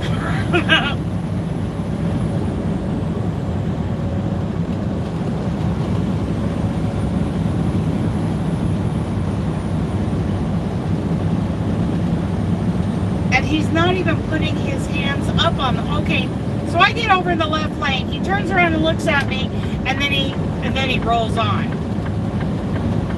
He speeds up. Make up my mind, dude. Here's the other Lebanon exit. This is the one that I usually take to go to the distribution center. I have no idea where the Willamette Speedway is that my brother races at. And then he slowed down. Ah!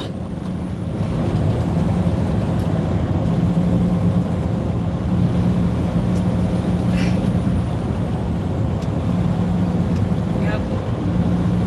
And he keeps looking over his left shoulder. What are you looking at, dude?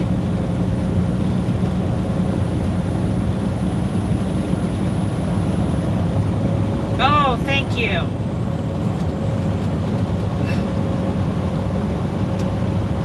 No turn signal.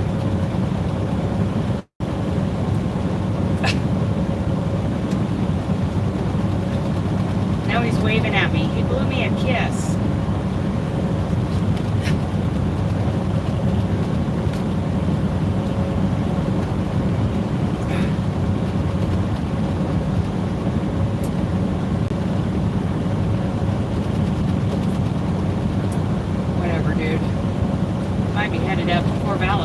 One of those college kids from Oregon State.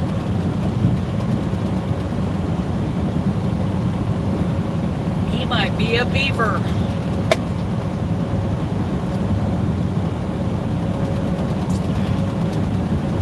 What are we growing over there? Potatoes?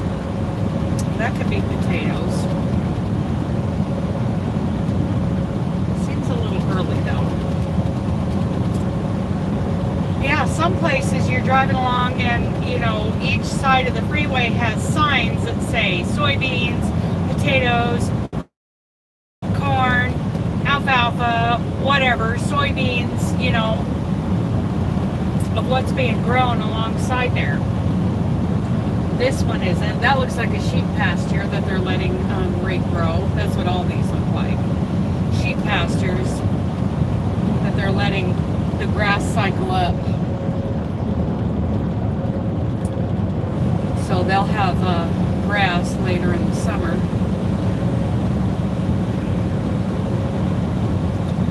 Here's those aspens that on the left there that they use for wind block. Those are tall buggers.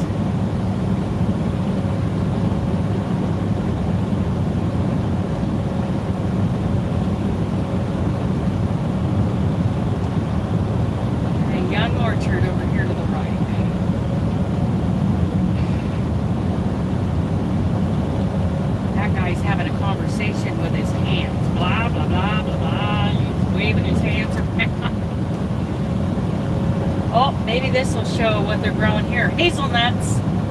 That's hazelnut trees over to the right. That's what the sign said. Cool. So that's what hazelnut trees look like. So they weren't growing hazelnuts in Canby when I was little. Hazelnuts. I love me some hazelnuts.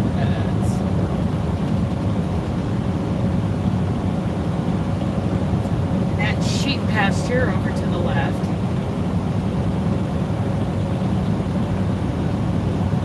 I wonder what that is. Because that's not grass. Something kind of curly.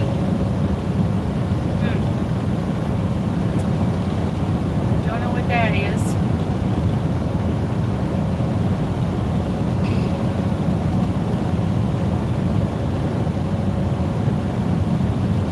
Well, they're out spraying us with chemtrails today.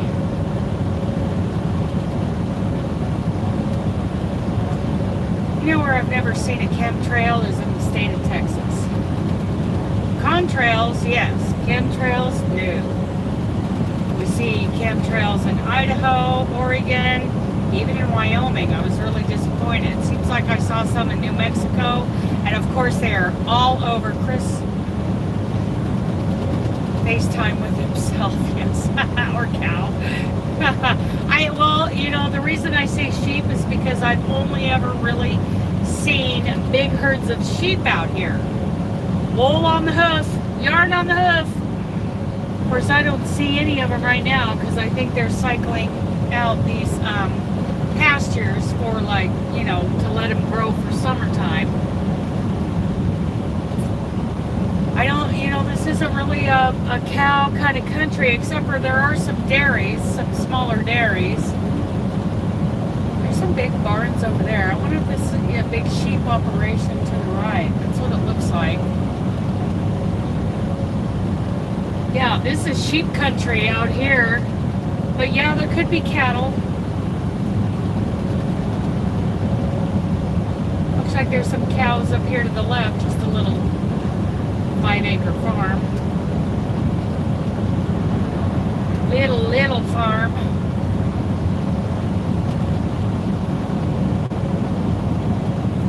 It's like personal beef.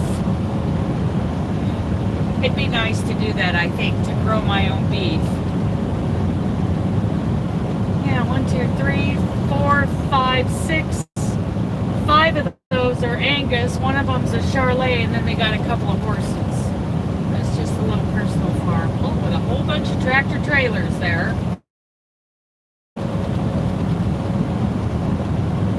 These big fields, I think they save those for sheep.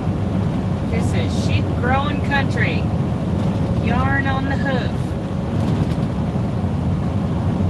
Get down there just north of Eugene, and yeah, there's a lot of yarn on the hoof down there. Those pastures. Oh, I do see something out there, but I think it's a herd of deer. Nope, those are sheep. Big old herd of sheep way out there. Oh, we're reconnecting.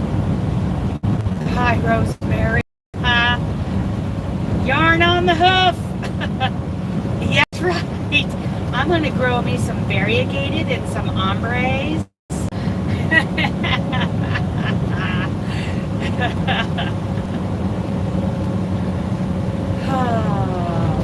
I wouldn't mind a couple of alpacas. You know, if I was going to have some livestock, like a couple of, like a beef, like a cow, yeah, a beef cow, and breed her every year to get some beef off of, you know.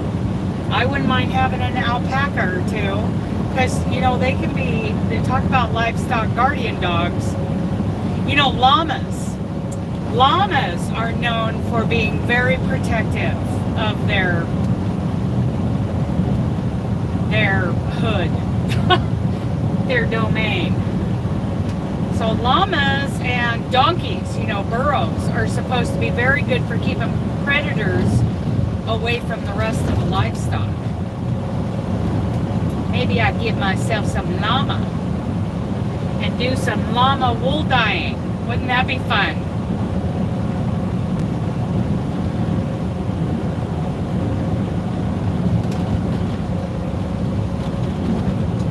I think I'm going to start combing Dooley and send his hair off to be woven into yarn. And then I'll make myself, you know, not a lot, just a swatch of something that I can hold on to after he's gone, you know. Oh, somebody lost their kitty. Poor kitty, Dewey. Poor kitty. He's like, well, kitty shouldn't be out on the freeway, Mama. Kitty should be home on the couch. That's where kitties go. That's where kitties and puppies belong, huh? Home on the couch, not out on the freeway. Yeah. Always thought it'd be fun to have, like I've seen documentaries about this house where they have created catwalks up near the roof. I would say a foot or so lower than the roof. And it's basically just a shelf that goes around all through the house, and they cut holes in the walls. So this shelf, it's a catwalk for the cats. And the cats get up there and they go, you know, they create a hole in the wall so they can go from one room to the other on these catwalks. And there's ramps and hanging ropes, and it is like the most amazing cat house.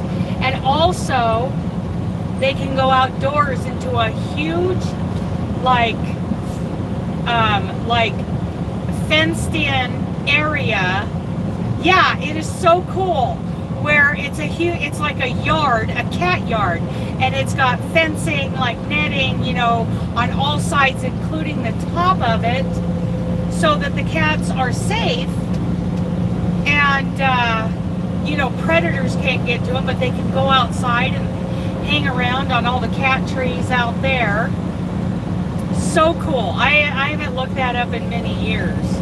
So here's the Halsey exit. We're not going to stop here. We're going to keep on trucking because we stopped in Portland, huh, baby? Yeah. And we got, let me see. Let me take a look.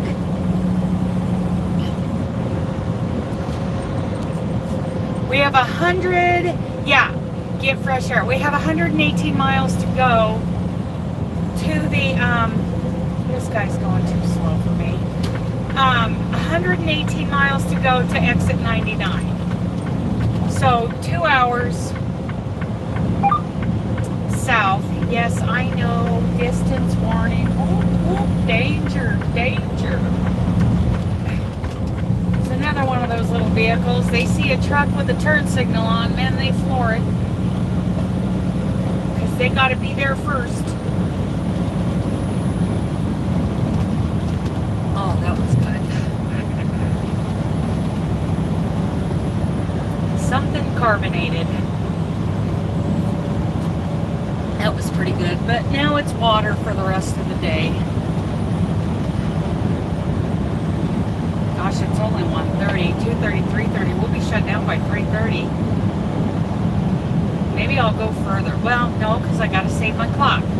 I'll stop up here at some point and take a look at my clock and see what I've got left to get me through to Sunday.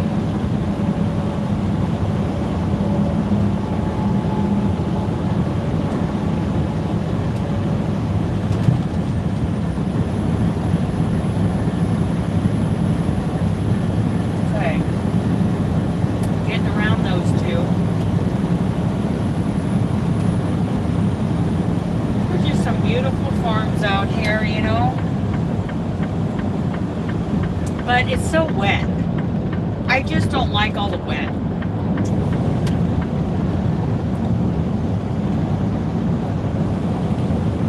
I prefer the semi-arid kind of. If I'm going to be in a more, you know, a more wet kind of place, there's llamas over there. Hello, llama. I would think Montana or northern Idaho, something. But not Western Oregon.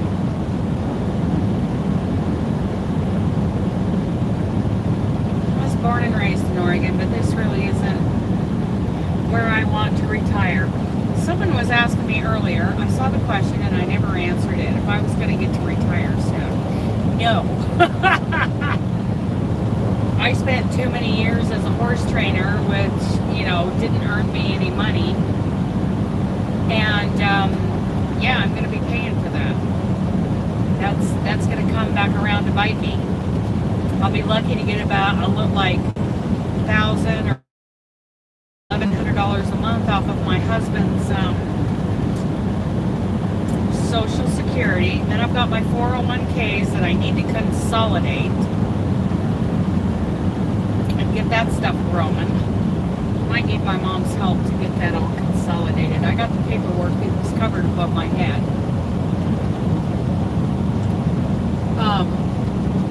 Yeah, I need to get that all done. You know, I might even have you know, what happens when an employee's been gone for 20 years and they haven't transferred their 401k? Can I still call up that company and say, hey, here I am, do you want to transfer that for me? Is that still a thing? You know, what happens after 20 plus years to money that was put away in a 401k? I'll have to call them up and find out. That was with Fred Meyer, that Clackamas Distribution Center.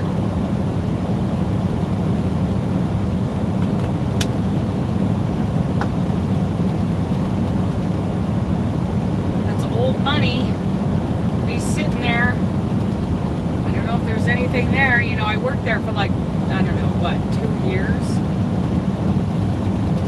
You think that money would still be there, Kim? That they wouldn't have absorbed it somehow, put it back into their own pocket? I'll have to talk to somebody about that. Maybe my accountant, when I get my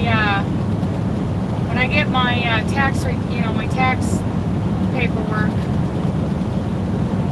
from Knight and Market, and I get my accountant to do my taxes, I should ask him, what happens after 20 years? Does that money just sit there? I mean, a 401k, they're investing it, right? They're investing it in the market. Yep, I'll ask my accountant too, if he knows. Because that's some money, that I could transfer over to my current 401k, along with the last two companies that I worked for. And, I should be building up a little bit of a nest egg there.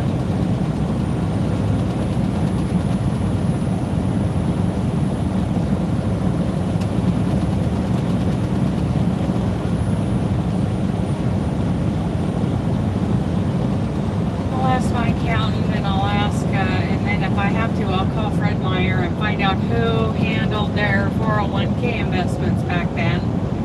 Still, because it could be even a different company now. And if possible, transfer that over to the current one and get a hold of May Trucking and Knight to get both of them.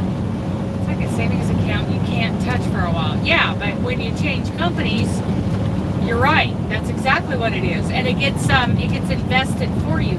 These companies that handle the 401k, like Schwab or any of those, they invest it for you, and you let them know kind of what level of investments. I want the moderate investments, the middle of the road, not the high risk and not the low risk. I want the middle of the road ones, and that's what I selected with May and with Knight. And I have to go back and get that money transferred to the company that's doing the 401k investments with Market. I'm sure it's not a lot of money. Because 2 years with May, 1 year with Knight, that's not a lot of money. Well, I think this is Coburg right here. Not far from here. Is this Coburg? If it is, I've got my cousin Sherry lives not too far from here. Oh look, exit 209 camping. Diamond Hill RV Park. See, now I'm starting to pay attention. Oh, there's the RV park right there. I'm starting to pay attention where there's RV parks now. Yeah, the transfer should be easy. It's just sitting down to do it, filling out the paperwork. But they'll do an electronic transfer. Sherman Brothers Trucking, right there. They got an old Bounder motorhome over there. Whenever I see one of those old Bounder motorhomes, they look very similar to my Cruise Master, the Georgie Boy Cruise Master. What's funny is that, that place that I got fuel today at exit 99 up there outside of Olympia. The last time I was there, somebody was parked back in the corner living in their Georgie Boy Cruise Master. I'm like, oh, kindred spirits. Hey, yo, brother trucker. Rest area. Melody's Cozy Crochet. Yeah, this is the Coburg area. Eugene 17, Roseburg 84.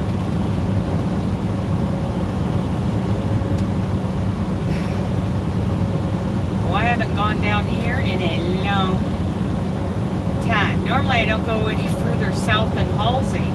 Well, and I pick up those paper loads out of Halsey going to Denver. Okay, so in the wintertime, I've been turning around and heading back north to Portland and getting on I-84 to go east. Where in the summertime, I actually go down here with the load and go across Central Oregon. No, you are fine. Cool places to take the yarn bus. That's right. That's right. And I would like to explore like some of Southern Oregon, because there were people, you know, in the wagon, you know, during the Oregon Trail. The old Oregon Trail comes up basically Interstate 84. It comes through Idaho and it comes up here. Well, there was, you know, several people who took, I don't know if they took the California Trail and came up into the Medford area, Jackson County, or if, you know, there was a completely different trail. I think they took the California Trail in and then came up to Jackson County area of Oregon, which is Southern Oregon. The Applegate Trail came up into Southern Oregon. I would like to explore some of that, and the Old Oregon Trail, and most of the Lincoln Highway, and, you know, Route 66, all of that. But I gotta get her seaworthy first.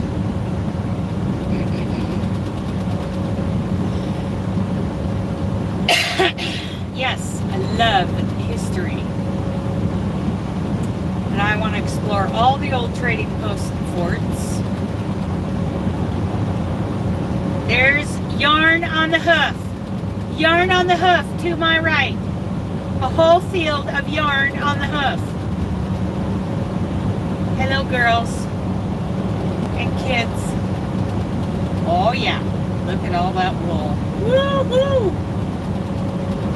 And babies. There's baby yarn out there too. There's full-grown chunky wool, and there's baby wool. Yeah, I like Route 66, but I like, you know, the Lincoln Highway even more, because that goes through Wyoming. I think it starts out in Indiana. I don't know, but I want to do that one. And basically, the Oregon Trail pretty much follows, you know, Interstate 80, down into Utah, up into Idaho, and then across Interstate 84. Now, there are a couple different schools of thought about where the end, I know, I'm ready to crochet you ladies. Well, there's more yarn on the hoof. So, you used to come into the Dalles and there was a big billboard that said the end of the old Oregon Trail. And then they decided that it was Oregon City. Well, what happened was people got to the Dalles and they made a decision. Were they going to stay there? Were they going to go overland, or were they going to go down the river?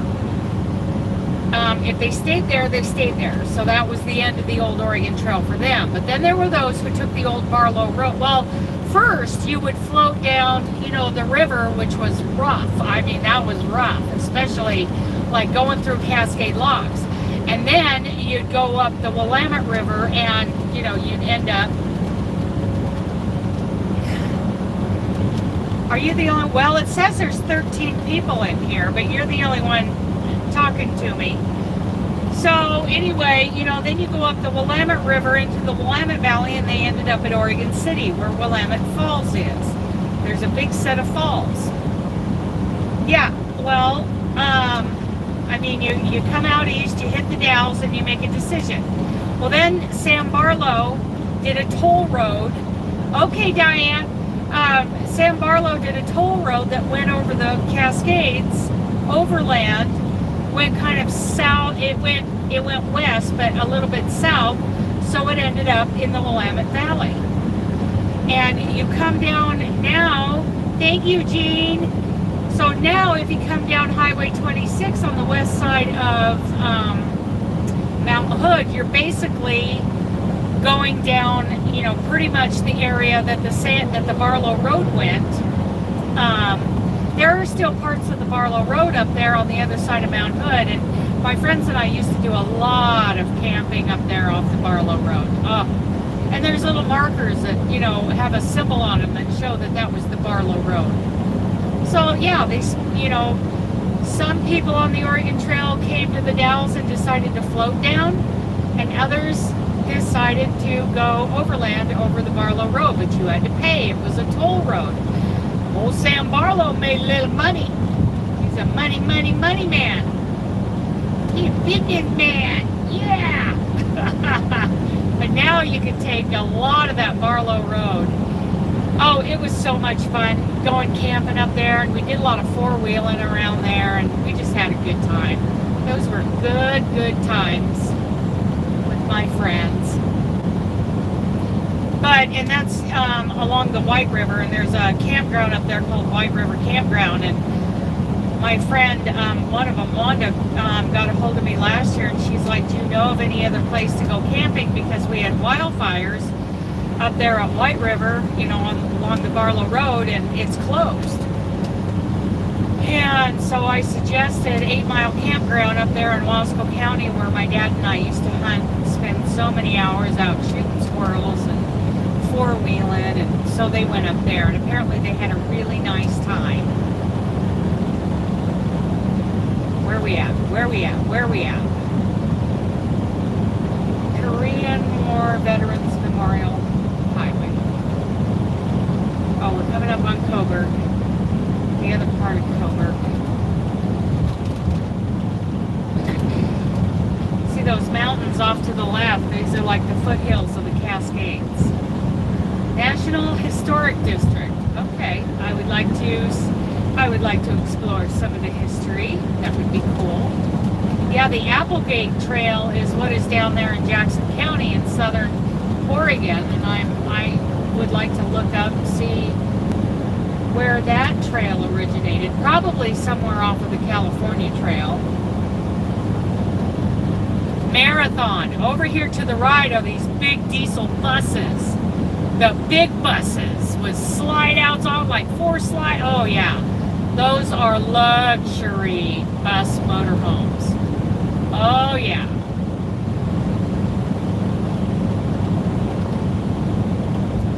Oh, the sheriff's got a crew out here cleaning up the freeway. It's good to have something to do. It's always good to have something to do. Oh, there's the TA Travel Center. That's where I parked one time, and my cousin Sherry and her husband came out, and we went to dinner. We went in the restaurant, and I got them dinner. They live somewhere around here. RV Country, Camping World. Whoop, whoop. Oh, look at all those RVs. Yeah, look, Julie. Those are brand new buggers. Oh, they're loaded. Their lot is loaded. Well, they even got a little Airstream there. It's so cute. So cute. Big ones and little ones. Oh, yeah. You know, I might fix up my motorhome and then sell it, and then buy another one that might be a little bit better shape. Fix that up, sell it, you know, and work my way up to the diesel pusher that I would want for retirement, you know. So we'll see. Eugene, 7 miles, Roseburg, 74. So we're about 99 miles away from my stop. We're going to stop early today. I want to crochet.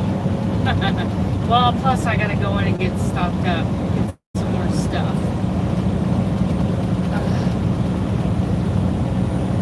Let me see. 40 years ago, was living in Colorado and spent a summer exploring ghost towns. Oh, how fun! Oh, your son lives in Eugene. Who else lives here? Is it Jen or is it the other gal? Is it Nan's Next Knots? Okay, so so Nancy from Nan's Next Knots and Jen From Jen's Things. Yeah. Who does the Luck of the Draw Cal? Because I think she lives in Roseburg, and then the other one lives here in Eugene. Luck of the Draw Cal. I think that's Nan's Next Knots. Nancy. Right? Okay, we gotta slow down going through Eugene and Springfield. So these pastures right here on the north side of Eugene, they're usually full of sheep. Yarn on the hoof. Now I don't see any of them. Where's my yarn? None. Oh, I couldn't get over. Sorry, dude. Hopefully he's not out there. Yeah.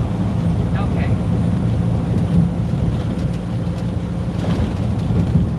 Is it Nan's Next Knots? Okay, so Nan's Next Knots, I believe, is down in Roseburg. But Jen from Jen's Things, I believe, is from up here in the Springfield, Eugene area.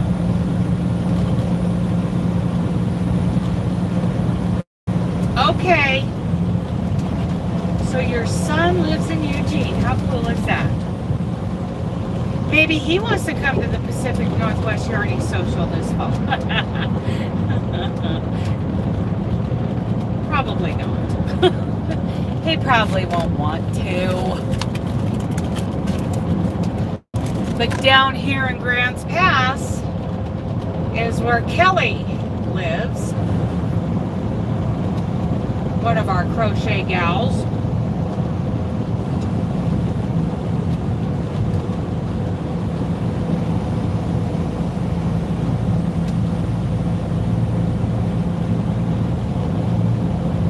Looks like they're going to have a Super Bowl party down there. It said February 13th. Super party at the Seven Feathers Casino. What's your problem, dude? What are you glaring at me for?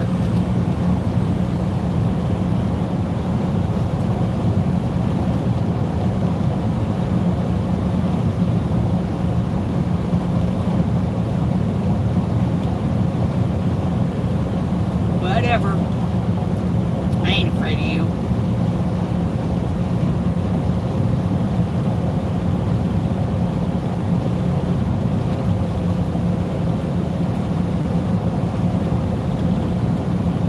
Oh my goodness. They do? That is so cool. They need to come to the Pacific Northwest Yarning Social. And so do you.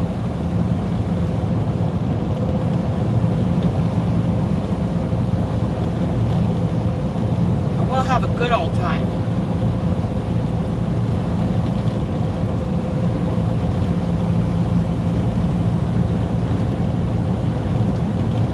That is awesome. Now we need more of a, I mean, we're going to have, you know, Selena Baca there, the crochet world. We need somebody from the knitting world to come. We'll need some knitting stuff for prizes. And then, you know, like last year, it was so heavy on the crochet.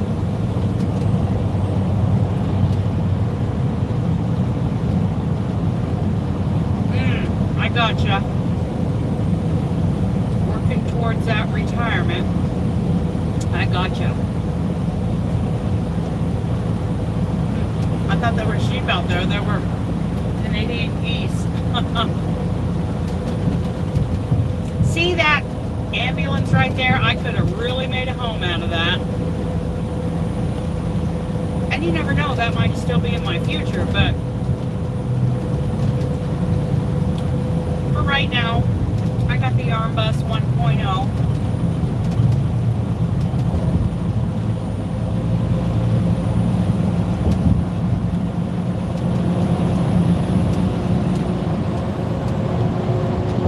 I think it'll be the 1.1 when we get the generator fixed. 1.2 when we get the solar working. 1.3 when we get the cabinet fixed and all the, sealing done.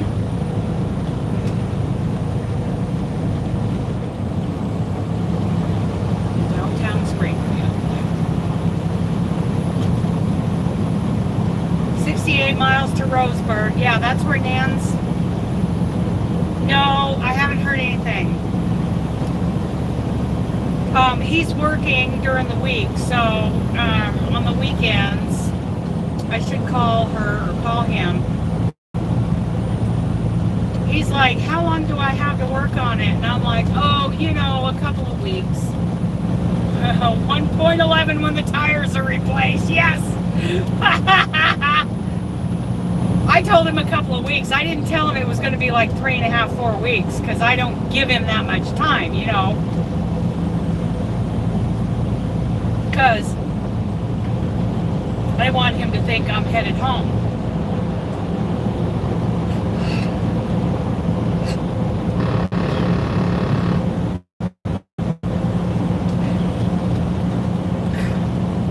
She's yelling at me again.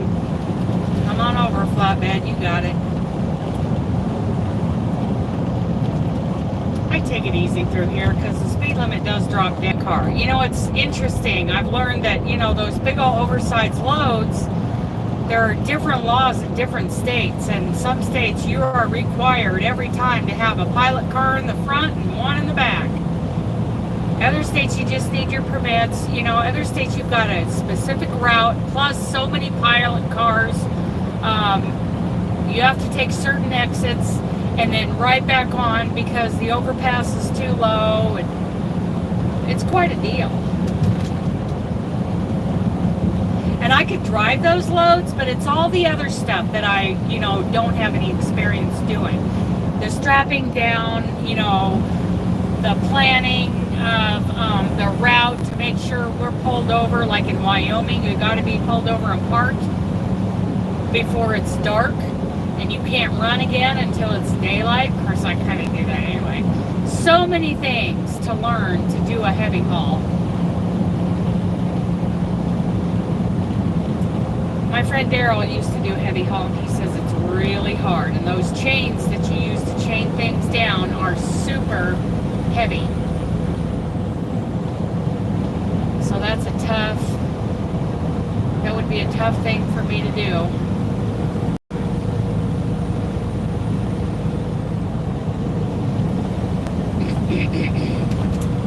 Yeah, in the summertime when I pick up at Halsey, I'll come down here to Eugene and take a road that will take me through Bend, Oregon, and across to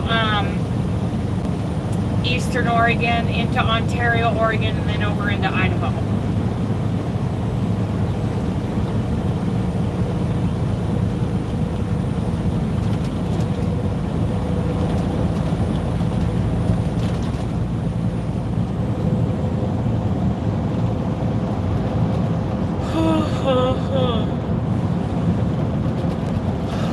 You guys are keeping me focused. That's a good thing. I need that.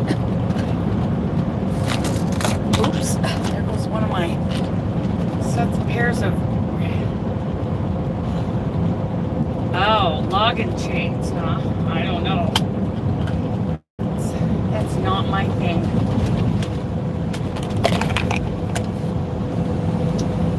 Not my thing. Oh, there's a school over there, looks like.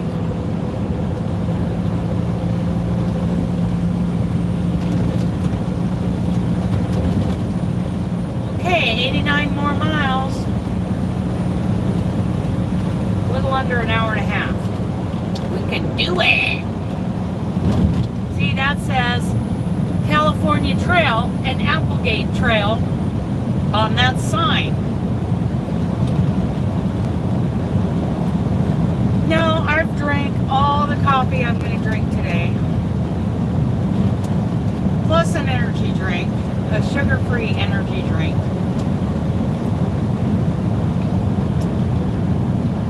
Cottage Grove is 13, Roseburg is 63.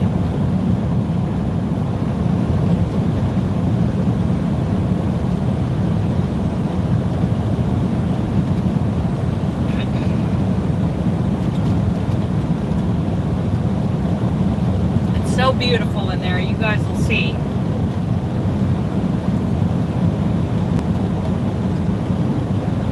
It's gorgeous here right now. Especially for a January. But it's pretty mild climate over here. They don't get a lot of snow in this area.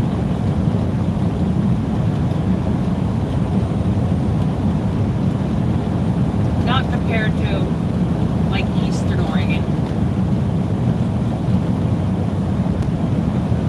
Oh yeah, come on over right in front of me, dude. Don't get out there a safe distance. And the pickup you ruined by putting a lift kit on it.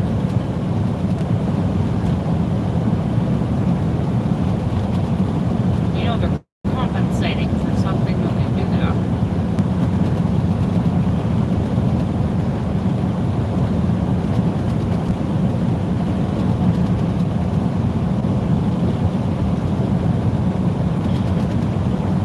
Ruins the performance of the pickup. And it's unsafe to pull trailers, whether it's cargo or horses, you know, livestock, in pickups that have been lifted, because it, you know, changes the center of gravity.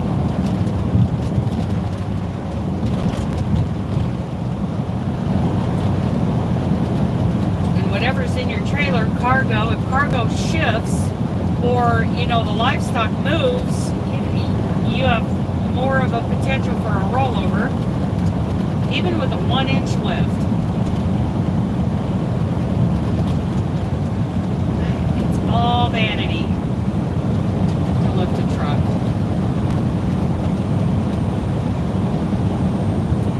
Yes, I am making good time. I'm doing pretty good considering I didn't get out of there as early as Jim would have liked me to get out of there.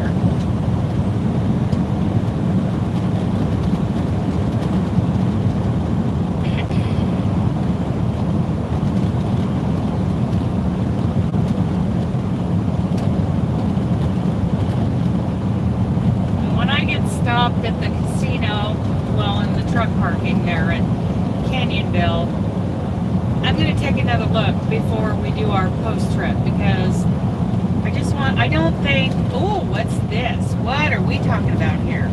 I got a message. Last message made me go, no, no, no, no. This message, let's see. Message 14. Received today at 1:05 p.m. Happy Friday Market Express. Oh, I know what this was be on call for the weekend. Friday p.m. at Kinley 503-889-0538. Worthless. 115 Saturday dispatch planned in Cesar Valdez 503-889-0538. Next 115 DM Jeff Orris 503. Jeff is great. 889-0538. Extension 124. XT, full stop, 124, DM Heidi Webster 503. Heidi's kind of worthless, but she's getting better. Next 146 DM Kathleen Carrasco. Oh! 889. Kathleen is covering this weekend. That don't make me happy. I'd rather talk to Jeff or Caesar. Weekend dispatch is always, you know, oh, it's so tough.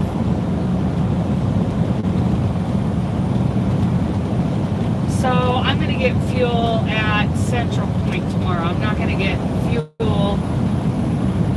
Let me see. Fuel stops in Oregon, Aurora, Denver, Grand Junction. Oh, wait a minute. That's Idaho. Wait a minute. That's Colorado. Portland, Aurora, Brook, Central Point, or Rice Hill. So, Central Point, I'll get fuel tomorrow. Yeah, that'll work. This guy's going awfully slow there, Mr. Safeway. I'm going to go around you. Yep. Boop, boop. Here we go. Here we go.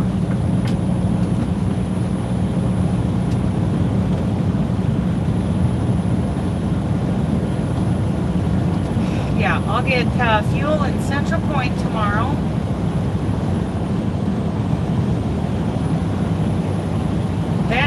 get fuel until, what?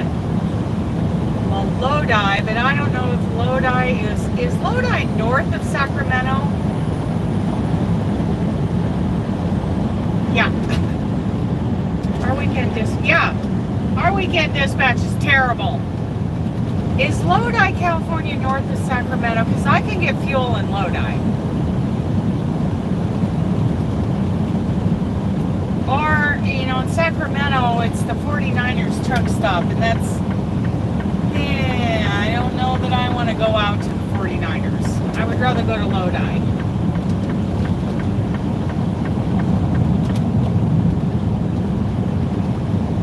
We got beef growing in the field to my right. Growing beef. Growing cow. Just about 6 cows. 6 heifers, actually. Young cows.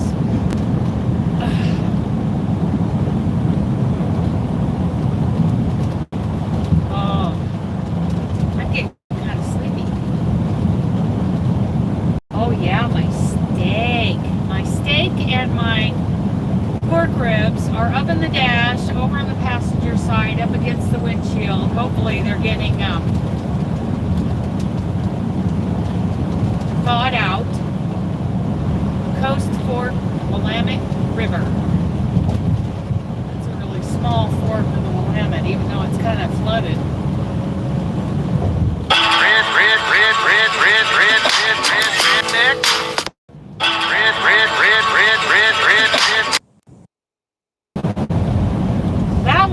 That was a restricted number, and it turned out she's like, oh, it sounds like you're in the middle of something. I'm like, well, who is this?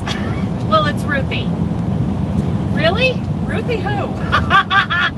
Oh, she goes, oh, maybe I have the wrong number. So I told her the phone number that she dialed, and she's like, oh, no, I have the wrong number. Poor girl.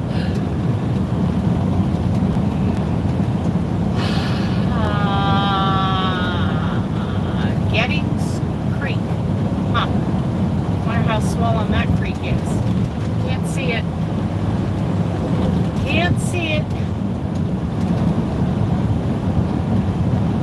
Yeah, I think we're going to shut down early. Of course, we'll get up at 4 and try to run as fast as possible. If I shut down early, then I'll get my coffee ready to go, but I think I'll get my vitamins ready to go too. Thanks for slowing down in front of me. You had to do 65, 70 to get past me. Thank you for making me kick off the cruise control. Oh, there's a pond there that's got some ducks in it. That's cool. Yarn on the hoof. Don't forget your water. Yeah, I'll have to walk in. Oh, look at the babies. There's baby yarn on the hoof. I'll have to walk into the store, yeah, and get some water. All my fuel caps are on correctly. Oh, that place is so beautiful. So beautiful. There's some gorgeous places down here. But they're only beautiful when the sun is shining and it's not like, you know, flooded. There's a speed trap ahead.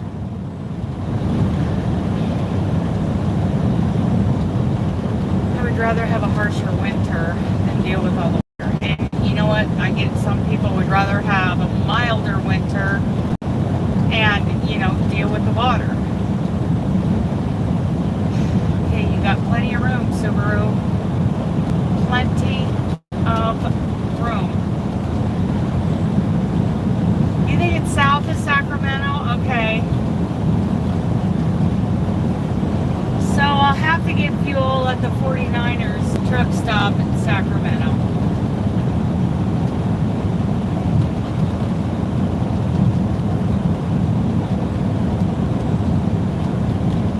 Let's see how we're doing here on hours. I believe I'm on my 11-hour clock.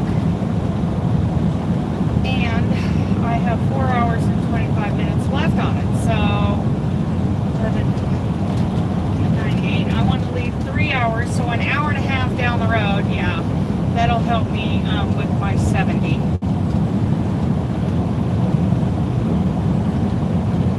Because then we're going to run on recaps.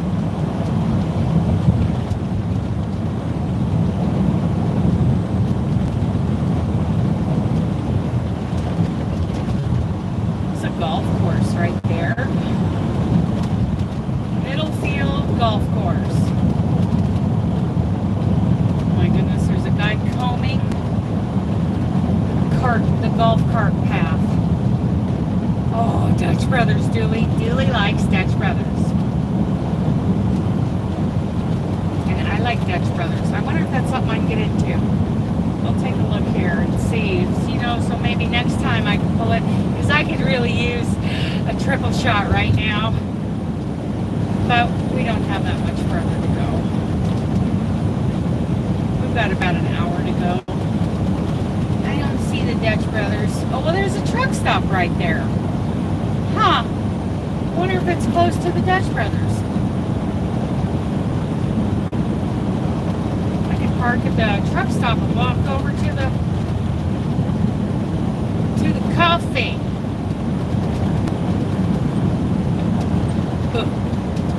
That's all right. I don't need to buy coffee. I have coffee in the truck. Lots and lots of coffee.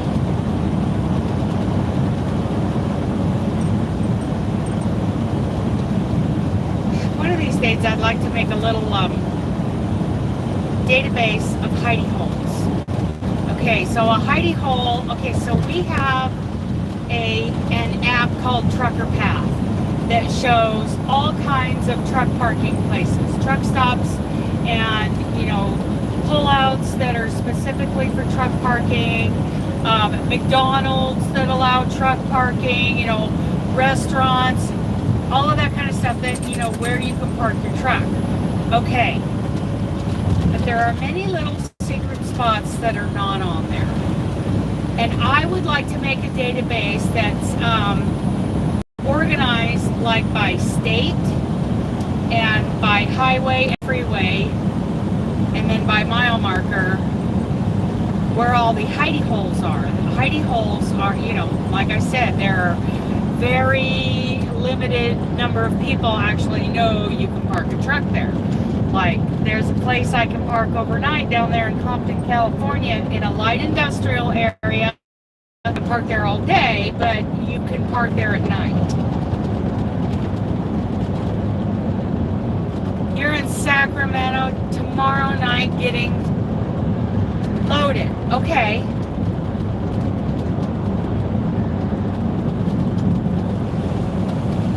So I'm going to be in Sacramento tomorrow afternoon.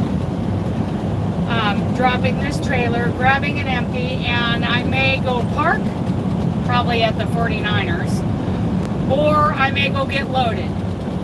Apparently I'm taking something to Rancho Cucamonga from West Sacramento. Are you going to spend the night at the truck stop, the 49ers on the 80? What did I do last year?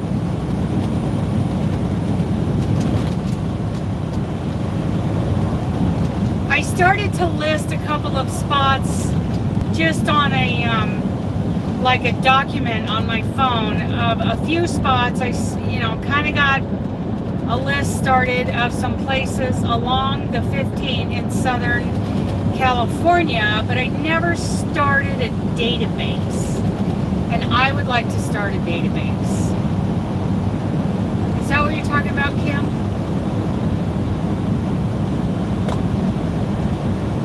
Oh, look, I see an RV park over there. Oh. Is that an RV park? It is. Oh, my goodness. Over there in the trees.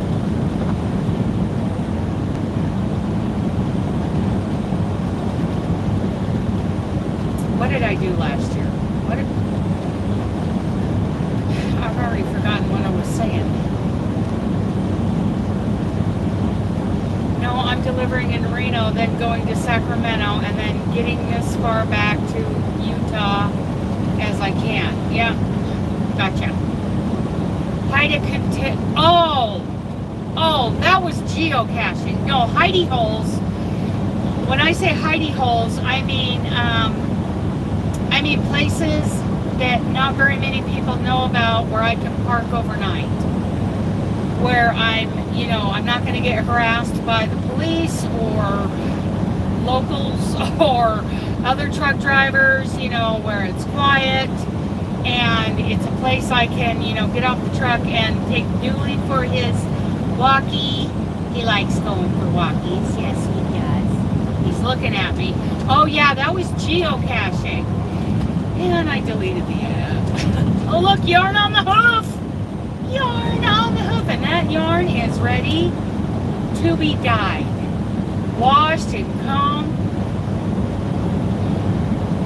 Yeah, that was geocaching, and that was fun, but it's like, I get someplace and I'm too tired to go geocaching. I was going to hide things. I never did hide my own geocache. It's fun to go looking for that stuff, but hook ready. Yes. There's wool yarn out there waiting to be hooked up.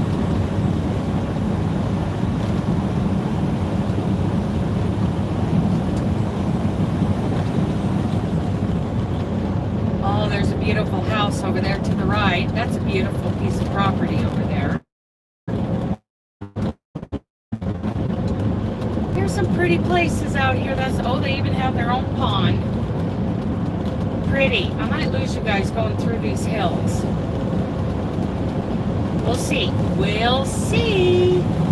Oh, look at the rhododendrons. Oh my goodness. Douglas County.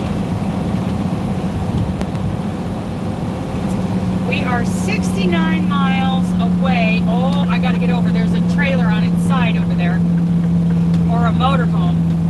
Something went around that corner too fast. Looks like a motorhome. Oh, don't ruin the motorhome.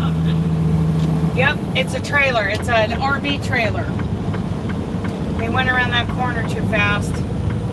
Flip that baby over. It is gorgeous here. It's only 44 miles to Roseburg, and that's where Nan's Next Knots lives. Nancy, pretty sure she's the one who does the luck of the draw cow. And I would really like to do that one of these years. Maybe next year I'll do that. The luck of the draw. So cool.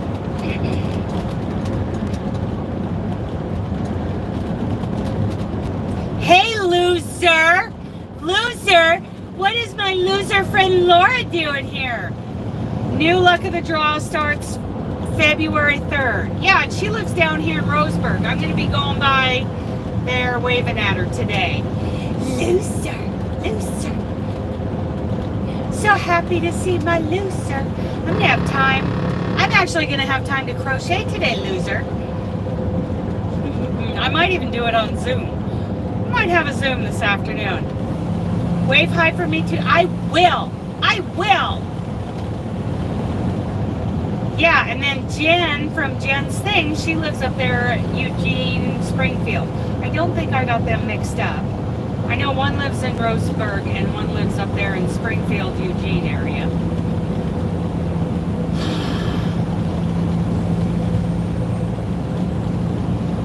You hear me farting? Yes. I'm a very rude, crude, stinky individual. That's my truck screaming at me.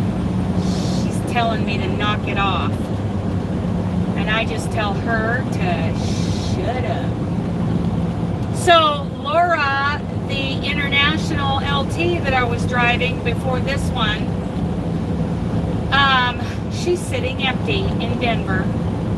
Nobody's giving her any love. She's very clean though. A lot cleaner than I left her.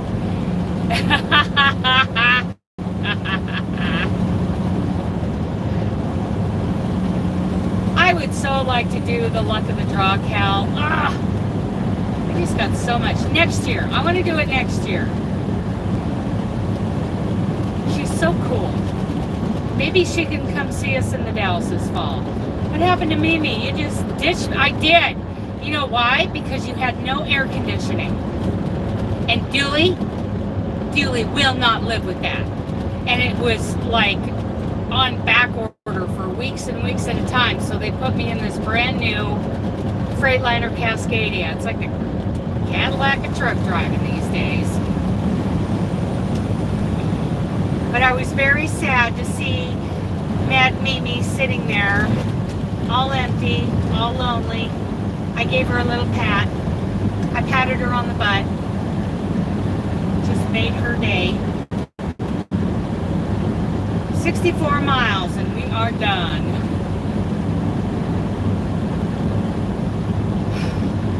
And I'm going to crochet today. I'm going to work on Aunt Martha's blanket. I'm not going to work on a cowl, a thermal stitch cowl. Yeah, I can't live without AC. And Dooley doesn't like to live without AC. Yeah. Poor girl. And they were putting a guy in her a couple of months ago. And I said, that is a great truck. You know, that is a great truck. There is so much room in there. Kind of a lumbering old mule, but she gets the job done. And apparently he didn't work out. Wasn't her fault, that's for sure. Wasn't her fault at all. She did her job. And she did it without complaining. Well, she did complain one time. She said, my air conditioning hurts.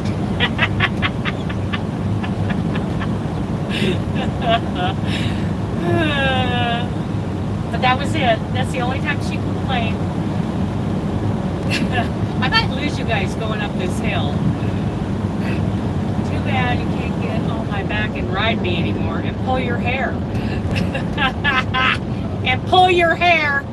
Yeah, I think so we're going to be there about 3:30. So maybe 4:30, 5 o'clock Pacific time, which is an hour ahead of you, loser.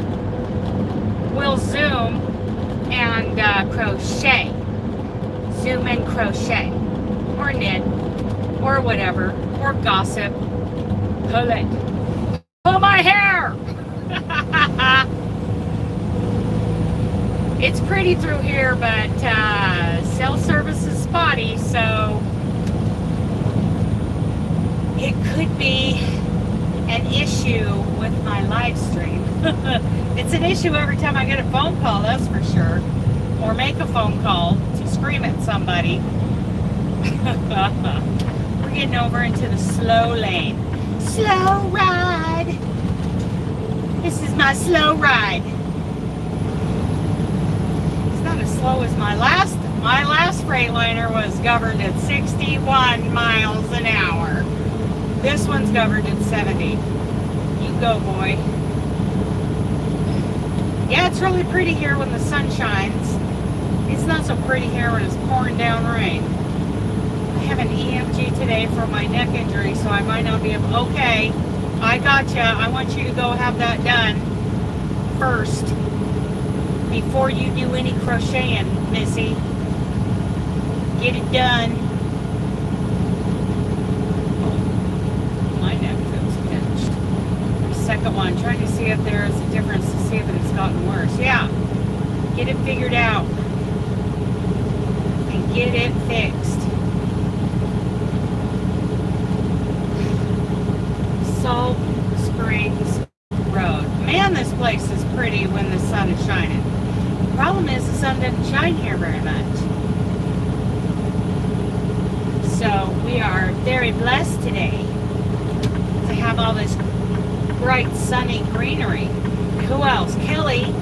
Kelly lives down here at Grants Pass, but I think that's further south from where I'm going to stop at the 99 at the casino. Oh yeah, you lost me. You lost me going through there. Just now coming in today to say hi. Hello. I was just waving at another Market Express driver going the other way. We was a waving. It was so fun to wave at Wanda the other day in Wyoming. going the other way. She's in North Carolina today. Go, baby, go. Climb that hill. Yeah, mule. So I'm at the 159, so I've got 60 miles to go, and then we're done today. Finally. It's actually been a pretty fast. The time went by really fast because I'm talking to all of you, especially now that my loser friend Laura's here. Even better. Even better. So I still have that list of projects you gave me that I haven't even touched. But they're on this year's to-do list. Just like they were on last year's to-do list. I'm renewing my commitment. I have to finish Aunt Martha's blanket, and Mom's blanket, and Lisa's blanket, and the artisan Afghan, and Walter's blanket.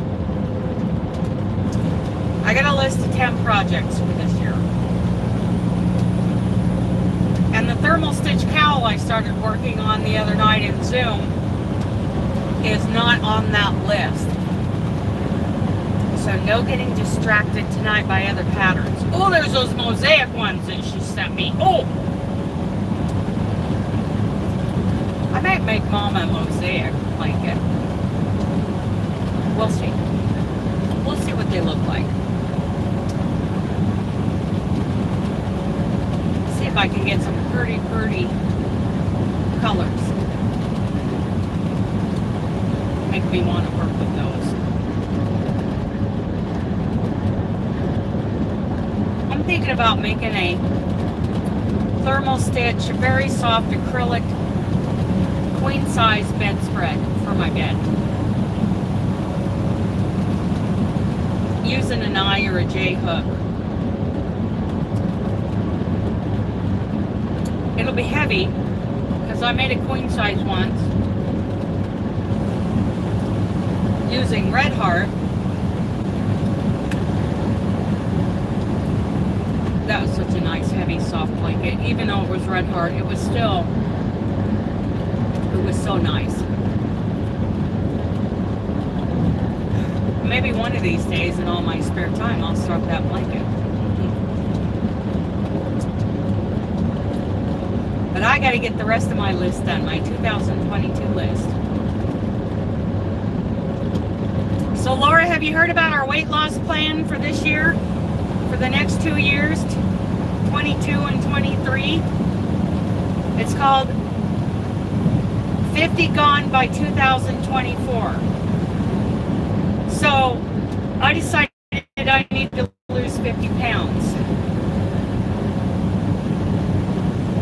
He's got pretty eyes. Yes, he does. Pretty eyes. So I want to lose. I've got 2 years to lose 50 pounds before my next DOT physical. So that roughly works out to 6.5 pounds every 3 months. So at the end of every quarter, come on around, dude. Quit screwing around. It washed up really nice. It really did. That was a nice blanket. So every quarter, every 3 months, I want to be down. He always looks at me when I'm talking. He likes to have a little conversation with me. 6.5 pounds down every 3 months. And a lot of people are joining us. Hashtag 50 Gone by 2024. So by March 31st, I want to be 6.5 pounds down. And I feel like, biting it off in these little quarterly goals to 6.5 pounds really makes it doable. Wow, it's a pretty day. It is such a pretty day. 50 Gone by 2024. 2024. Hashtag. 55 miles to go, Dooley. 55 bottles of beer on the wall. Yeah, you guys are making this day go by faster. My next project is your sea turtle one. Yay! Wasn't her tutorial great? You know, and really all it is, you pick your colors and, you know, you decide how gradual you want those colors, whether you want it to look more like hers, more of a real contrast, or more gradual like mine did, or some of these other people who have sea turtle blankets on YouTube have really good gradual color changes. And it's just a ripple with, you know, done in the back stitch only all the way. The only thing special are the turtles. And you can put seahorses and seashells and starfish, you know, on the blanket. And I would think those would be, you know, the more you put on there, sew on there, it would be like, yeah.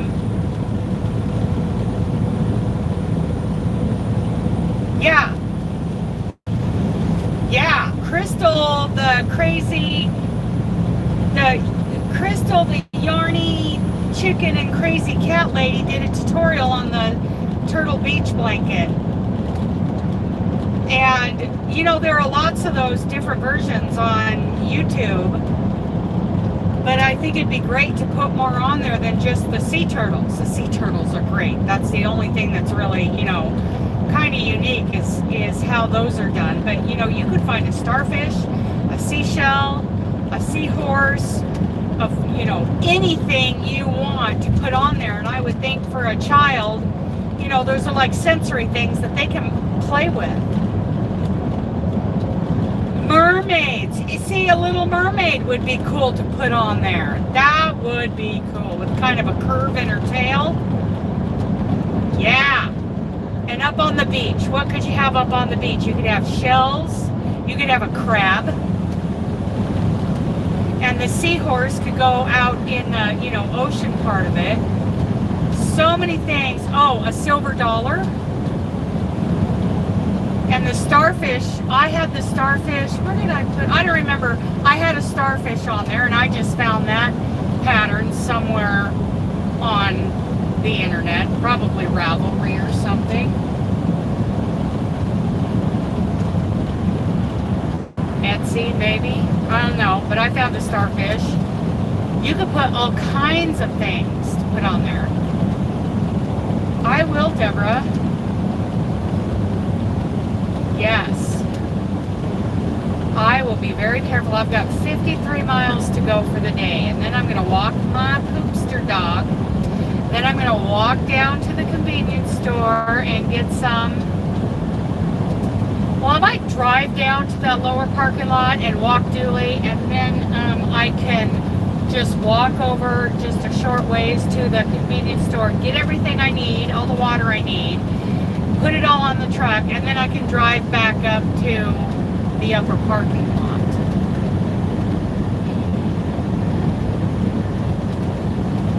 That would work. I don't want to walk down. I want to walk with Dooley. I don't want to walk without Dooley. Huh, Poopster? It's like, that's right, my mamas. That's right, my mamas. 52 miles to go. Exit 99. And another thing that's down here, you know, that I've been kind of eyeballing and looking at, like YouTube videos and blog posts about, is right next to where the upper truck parking lot is. On the other part of the road, there's a RV campground. I will, thank you. I'm doing my best. You guys are making the day go by so quickly. It's very nice.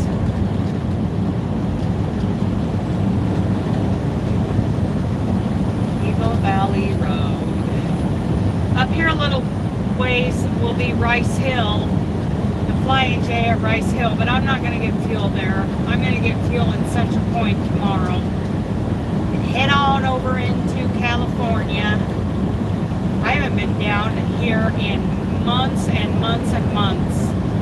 I've just been going back and forth across from Portland to Denver and back and forth and back and forth through the blizzards and the ice and the wind.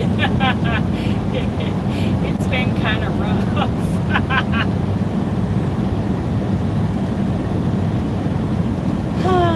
Rice Hill, exit 148. We have a little, like, fenced-in area of the parking lot there that just belongs to us at Market Express for us to park at night. It's kind of weird. It's like a cyclone fenced-in kind of cage in the middle of the parking lot. and there's a padlock, a chain and padlock. Oh, see, there's an RV park off to the left. There's a padlock and chain around, the gate part of the cyclone fence that I have the code for that, so I unlock it, and then you drag those gates open, across the pavement, get back in the truck. Oh, there's Market Express right there. Hello, dude. Is our parking lot gone? It's gone. It's gone. We don't, oh man, that's not a good place to park. Yeah, our fenced-in parking area, no more fenced-in parking area. So, I lied. It's not there anymore. So that guy made me lose momentum for going up the hill. How doing? Hi, baby dog. Hi, baby dog. Hi, sweetie. You're about ready to go, huh? You're about ready to take that walkie. Go for a poop walkie. Yeah. Poop walk. A big old poop walk. Yeah. He's done pretty good this morning. He pooped in Puyallup. He pooped in Portland. Now he's going to poop in Canyonville. You're my poopster, aren't you? You're my little poop machine. Poop machine. Yeah. Okay, she's talking to me again. I got to shut her up. Yep, I lost my momentum to go up this hill. So now I'm down to 36 miles an hour. Go, mule. Show, mule. Yeah, we be zooming tonight after I get some things done. Around 5:30 to 6 o'clock my time.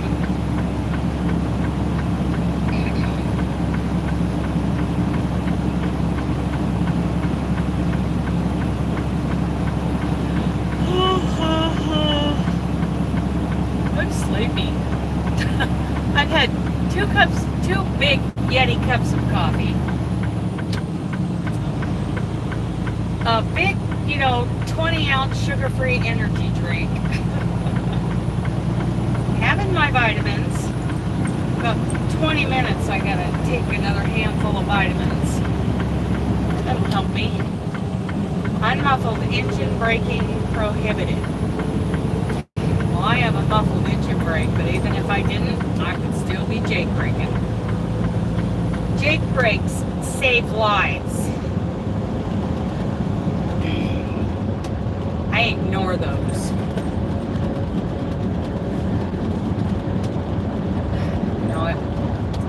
I realize it's noisy. I know I used to live right, 50 feet off of a railroad track, and that train didn't slow down in the middle of the night. It just went thundering by several times a night. But, that's where we chose to live, and we got used to it, kind of. And then, Jake brakes out on the highway.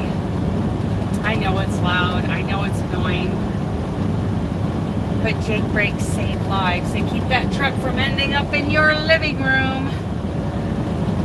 It's pretty down here. There's a place up here called Heaven on Earth Restaurant that's pretty good, but I haven't been there in quite a while.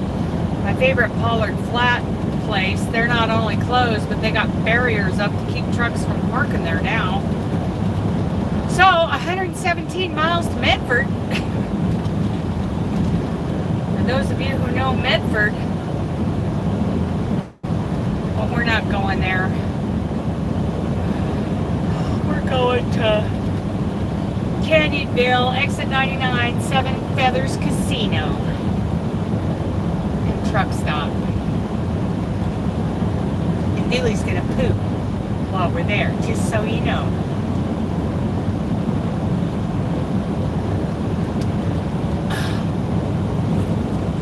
Oh, it's a beautiful day. Beautiful day to drive a truck. 46 miles to go. I am so ready to be done. I am almost there.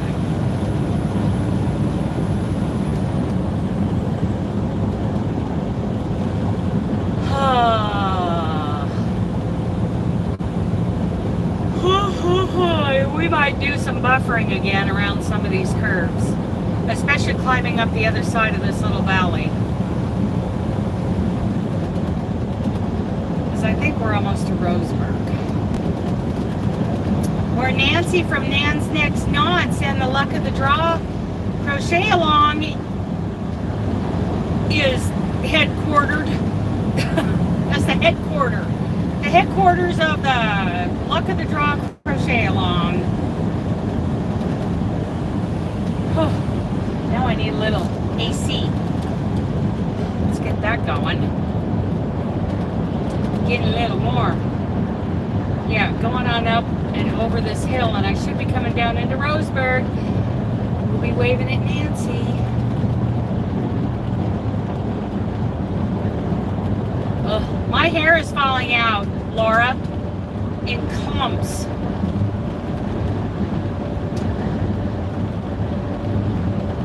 I have hardly any left. They say in a couple months it'll start growing back.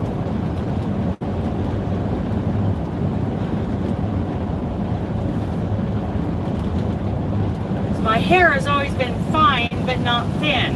Well, now it's fine and thin. It's thinning pretty bad.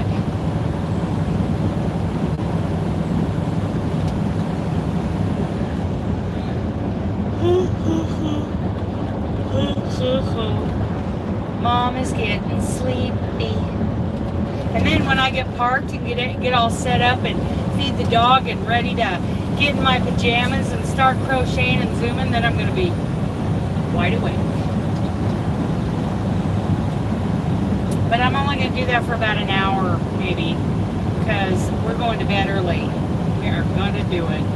I take my calcium at night, so that helps me fall asleep. I take my lutein at night, and then there's a K2 vitamin that has calcium in it, so I take that at night. This calcium is a sleepy supplement.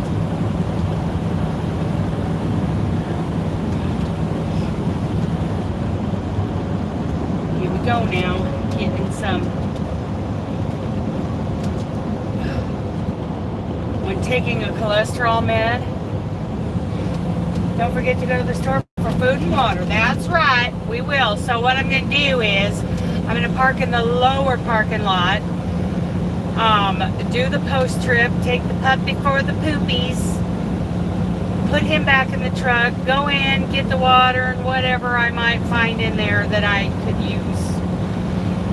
Then I'll get back in the truck and drive up to the upper parking lot where there's better, the views are better, it's quieter, a lot more room, and the cell signal is better. And then I'm gonna pork rinds. Oh, yeah, it'd be really nice if they had some good pork rinds, because I need some for munching. You guys got to hear me munching on some pork rinds going down the road. That always pleases my friends on the phone. What are you eating? Pork rinds. So here's Oakland, Oregon, where somebody mentioned Oakland, Oregon. Oh, Oakland or Ashland? I don't remember which now. I thought she said Oakland. So anyway, I think it was Oakland. So I'm going by Oakland right now. Old Highway 99 North. I'm sleeping.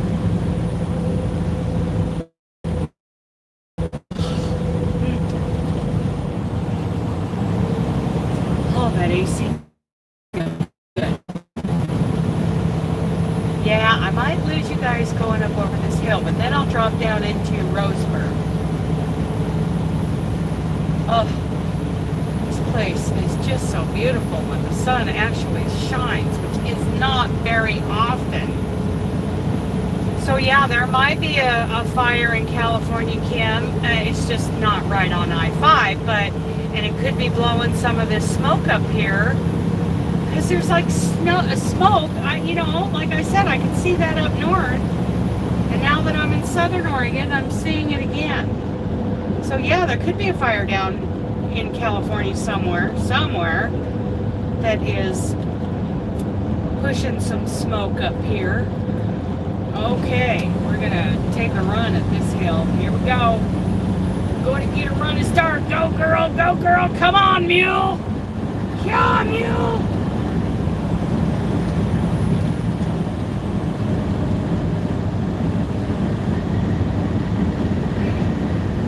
This guy's got to cut in front of me and I got to step on my brakes when I'm trying to get momentum.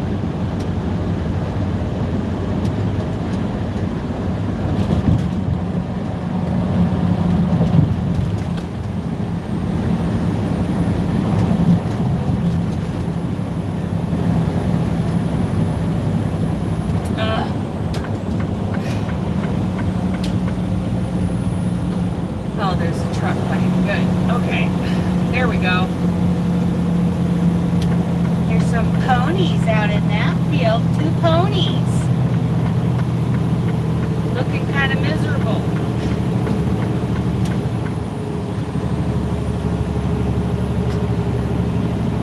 I think I can. Come on, baby. I need another bottle of water opened up. Gotta have more water.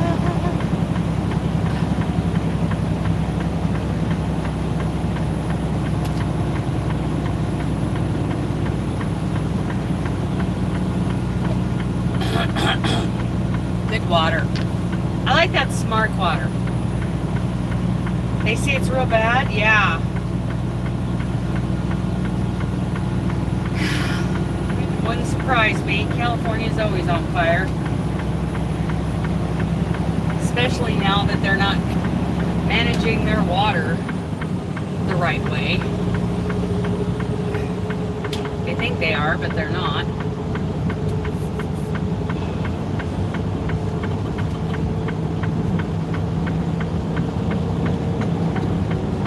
Go down into Roseburg.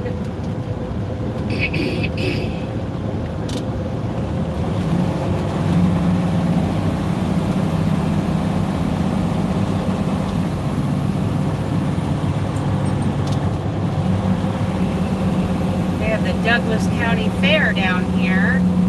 The Apple Peddler Restaurant. Oh, it'd be so nice to eat there, huh, Dilly? Info Center and the Oregon Coast, exit 136. So we're 37 miles away.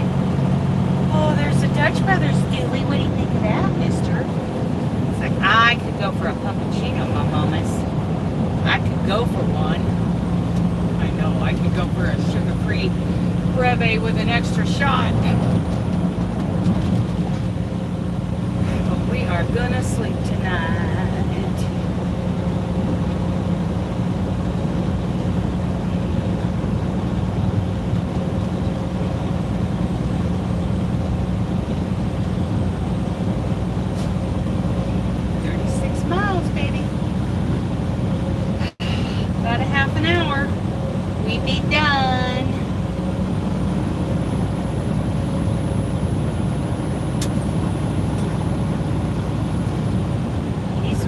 He is ready to be done.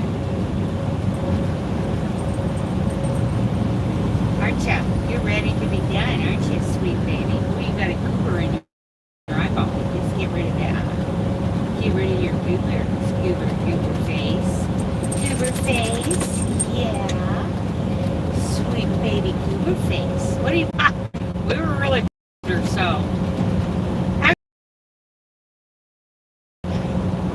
We'll hit the 99. We'll go through some more of those dead zones.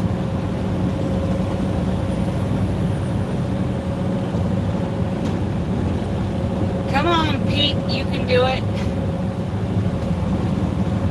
Come on, Pete, you're not governed. Get on around me.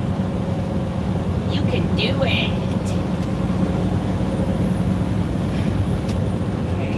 let him go by. He's having trouble going up the hill, but he's insisting on being in the left lane to pass me, so I'll kick off the cruise and let him go.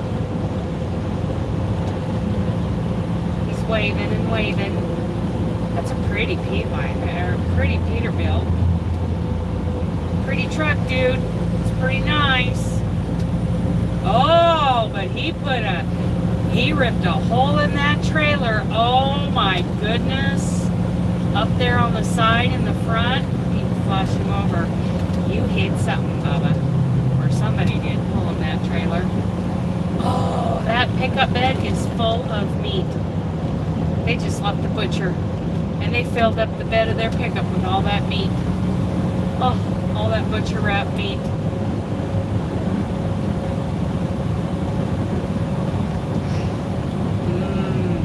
Cow. It's either cow or venison. He probably bought a half a beef. It's all in the back of that, all in the bed of that pickup. Oh.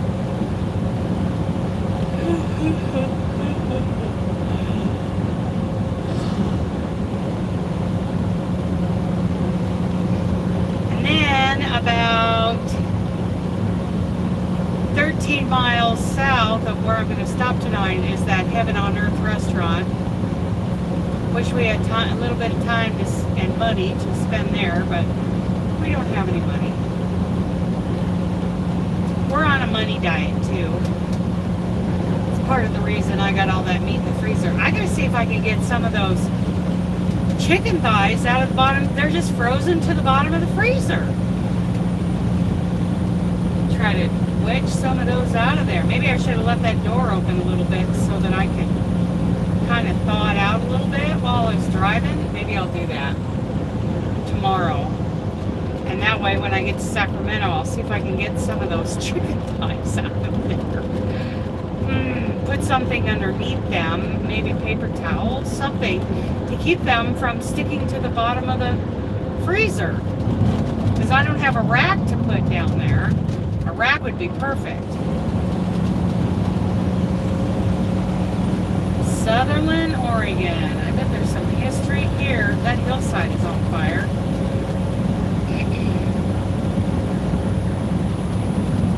That's just a little plume of smoke. Now Winchester, Oregon, I think that's where the wildlife safari thing is, where you drive through and you see all the African wildlife.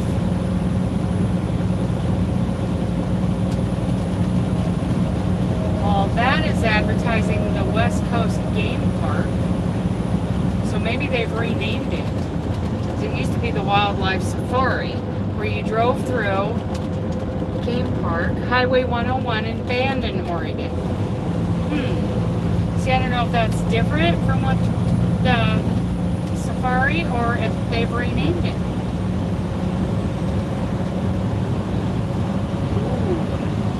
Delray Cafe and the Loft. Okay. That sounds like a good place to eat, but we're not gonna.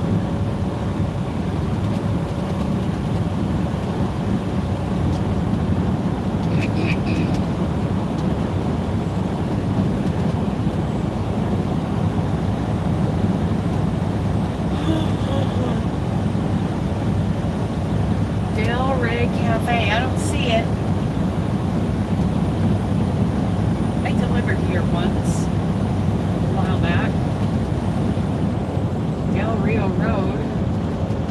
Maybe that said Del Rio Cafe instead of Del Rey. I don't know.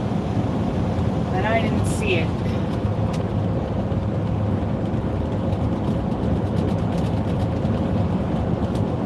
And we're crossing the Umpqua River, the North Umpqua River. That's the railroad bridge over there to the right, where all the sun is glaring off of that river. Oh, look, and there's a little RV campground down there. Places I can go in the yarn bus.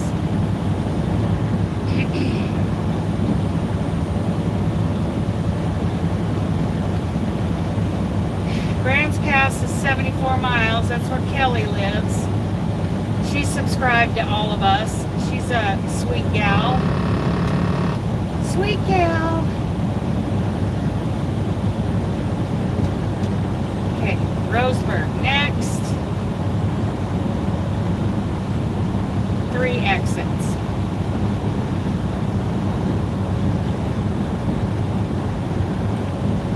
Headed to Roseburg. We're 29 miles away. Roseburg is a mill town, a lumber mill town. There's the lumber mill over there to the left. Looks like they got a lot of lumber in the yard. Woo! Old treated lumber, new lumber. Looks like they're doing okay right now. There's a gun and knife show at the Douglas County Fairgrounds this weekend. I used to love to go to those. Roseburg Valley Mall.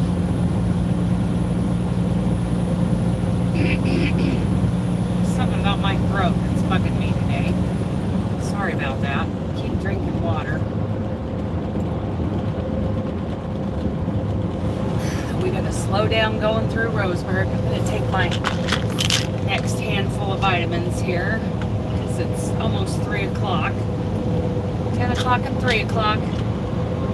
Well, when I get up in the morning, I take a big handful, and another big handful at 10, and another at 1500.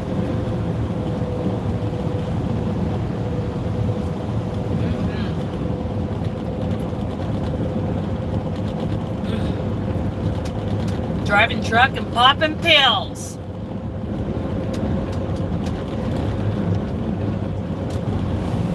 Never delivered to this Home Depot, but I guess a lot of drivers from, well, May Trucking delivers there.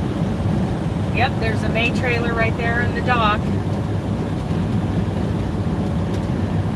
Garden Valley Boulevard, Roseburg. So everybody wave at Nancy from Nan's Next Knots. She lives right here. Hi, Nancy.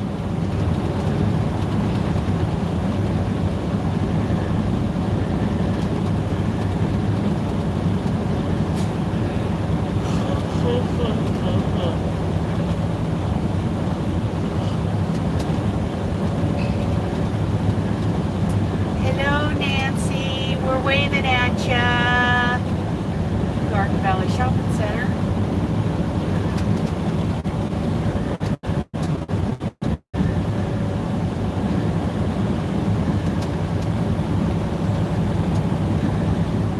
Oh, slow down, Dana. You don't need to be going that fast through Roseburg.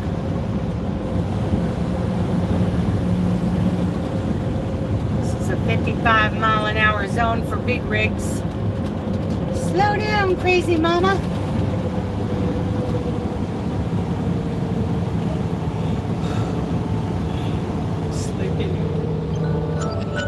Vitamins, there's my alarm, my 3 p.m., my 1500 alarm for vitamins. It's like a little RV park or something that looks like it's closed or something. Over there on the right, looks like they had some trees down or something. South Umpqua River. Didn't we just go over the north? Oh, this one's bigger.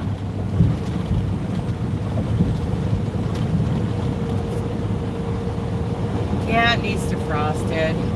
A placemat. Yeah, a rubber placemat. Oh yeah, my lutein. I take my lutein at night with the calcium. Because calcium is a sleepy pill. I take my lutein with that at night. Wildlife Safari, right there. There's a thing for the Wildlife Safari. So there's Wildlife Safari, and then there's, that's in Winston, and then in that other place that starts with a B, they have the game park. So those are things that would be cool to see in the yard bus. If they'd let me take the yarn bus down the Safari Road with my dog looking out the window making noises at all those weird looking animals. He'd be making weird noises, wouldn't ya? Museum of History and Natural History, exit 123. See, I'd like to see that. And go to the Douglas County Fair when they have that at the fairgrounds. Got a gun and knife show going on there right now. Wish I could pull in there and check it out. Do a little shopping.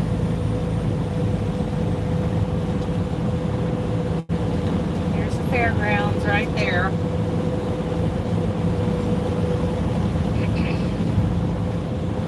RV park open. See, they got an RV park at the fairgrounds.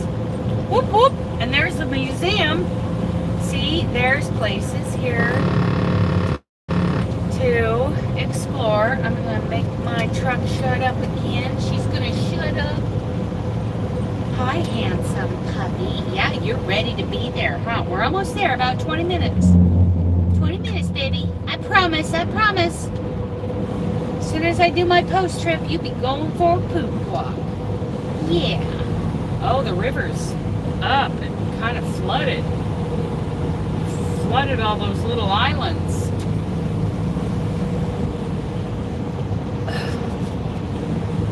She's back. Wanda's back. Fairs are fun. Welcome back, Wanda. So what's the plan, girl?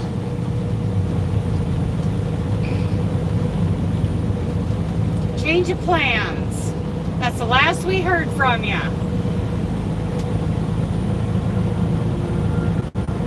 Change of plans in North Carolina.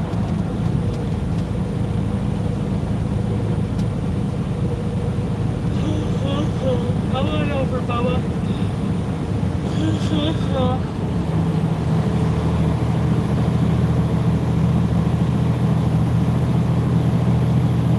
Let's see.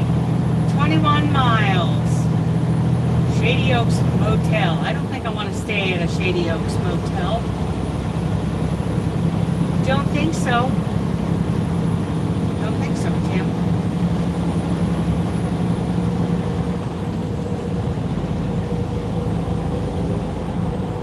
Oh wow, that's big sheep in that field. Wow. They're huge. That's big sheep. Yarn on the hoof. Oh, what do we see here? Curious minds want to know. Yes. What is going on?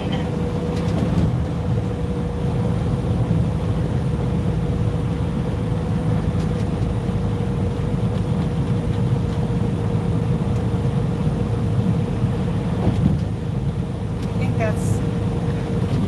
What river was that? Didn't say. Probably another fork of the Umpqua River. Winston and Coos Bay, the 99 and the, what is that, the 42, that goes, you go west to Coos Bay, Oregon. Who's saying about that? Ray Stevens.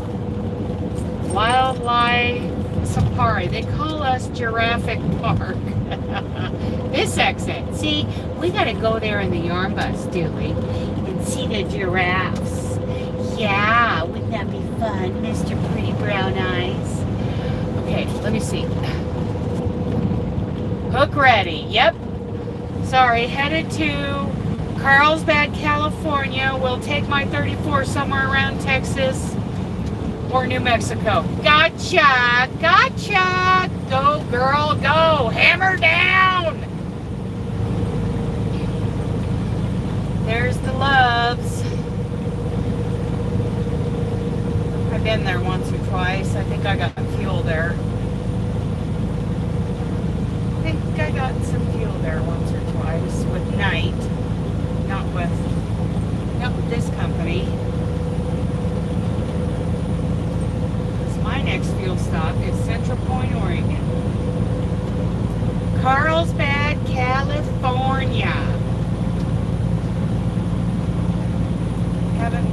in a while. But I'm going to West Sacramento to deliver tomorrow and then pick up another load going to Rancho Cucamonga, and then I'm supposed to be getting a load going to Denver. Truck lane 1 mile, so you guys might be buffering up here when I go up around this corner over this mountain. Southern Oregon mountains here. I'm like 20 miles from my stop for the day.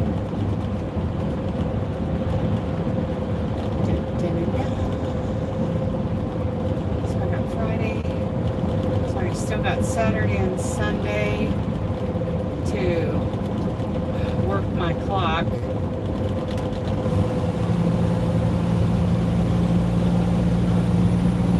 Yes. Texas or New Mexico. So, El Paso, Texas. No, thank you. That place, I don't know. I mean, it's big. And it looks like, you know, a thriving city. But I don't know. You can see Mexico from the freeway. And it don't look very pretty. It just ain't very pretty. El Paso. I just don't want to spend any time there. I picked up a load there once for night transportation.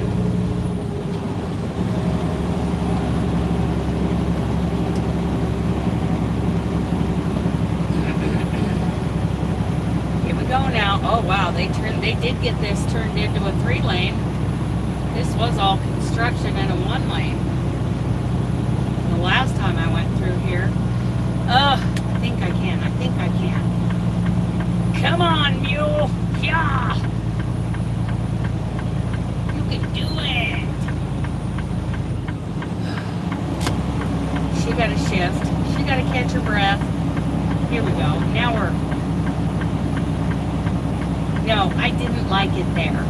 I was having a bad time there, too. I had a really bad toothache. I mean, emergency kind of toothache. And they were messing me around. You know, I delivered in New Mexico, and they're like, okay, now go back to El Paso and pick up a load and take it to Denver. And then if you do the planner a favor and do this local delivery, we'll get you a load to Utah. And from there, we'll get you a load up to Hermiston. Oh, and then we'll let you deadhead home. Seriously? That would not have happened with May Trucking. They would have got me home.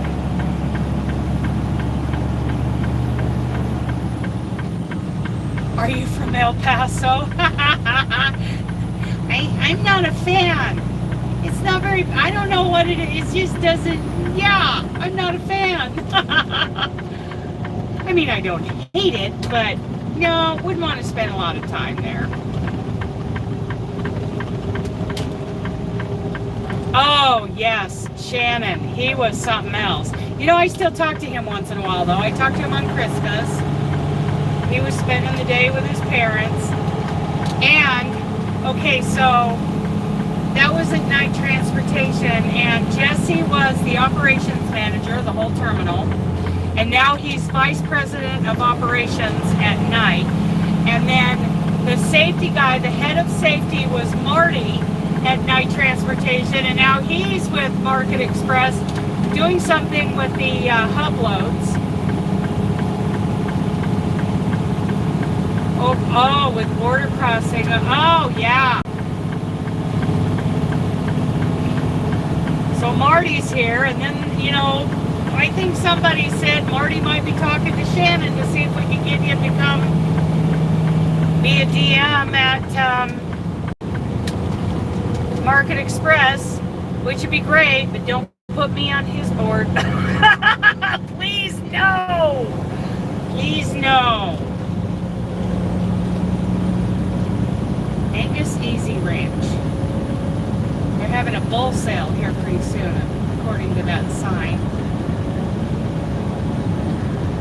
I don't even like driving here, and I live here. I went over there and picked up that load once. 14 miles, my baby. 14 miles. Here's another billboard for 7 feathers. It's like a billboard every 5 miles out here for 7 feathers. Oh, this old lumber mill looks like they got some brand new lumber in the yard. That's good. Golf and RV resort. You know, those resorts want you to have a, you know, an RV that isn't too many, like 5 to 10 years old. So probably couldn't go there in my old janky mobile. Not until I get a good vinyl wrap or paint job on it. I'm thinking about just having it vinyl wrapped.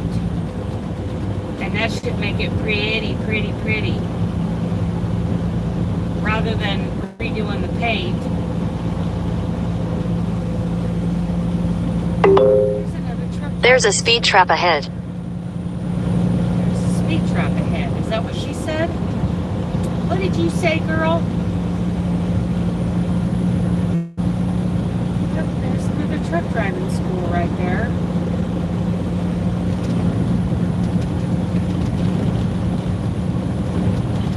Well,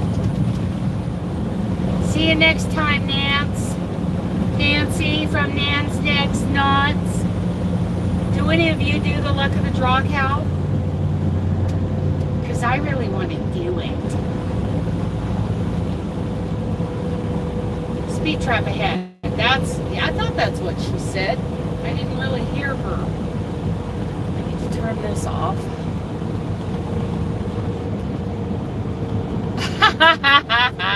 It was for me. Right lane. Oh, we got a way station up here. I forgot about this place. And I may have to put you in the cup holder. How's the yeah, let me unplug you. Way station, half a mile. I'm going to throw you in the cup holder. Just cuz. Oh, yeah, it looks like they got a pre-pass. So let's see what it says for me.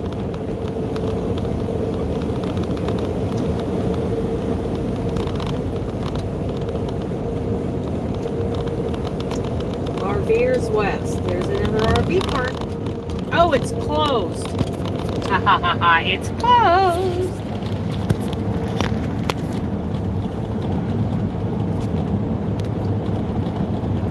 I did rotate device. Come on. Ugh. It's messed up.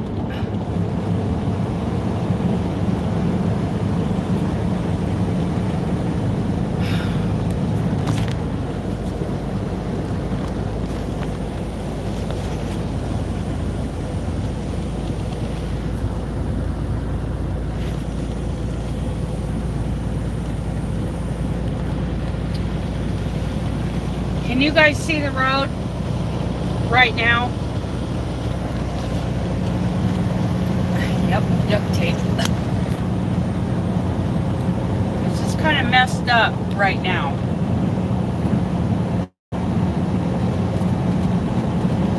It's got the screen over the screen. Okay. Well, I'll just leave it alone then. Okie dokie.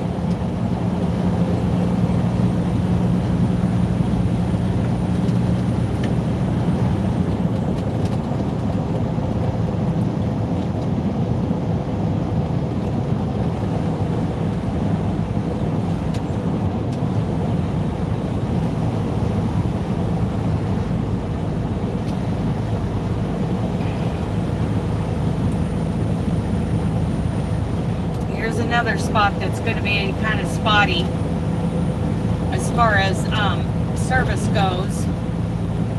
Oh, this thing is so bugging me.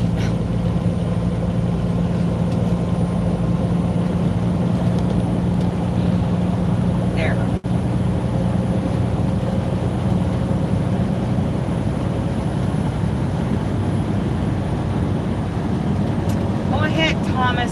Sons Distributors.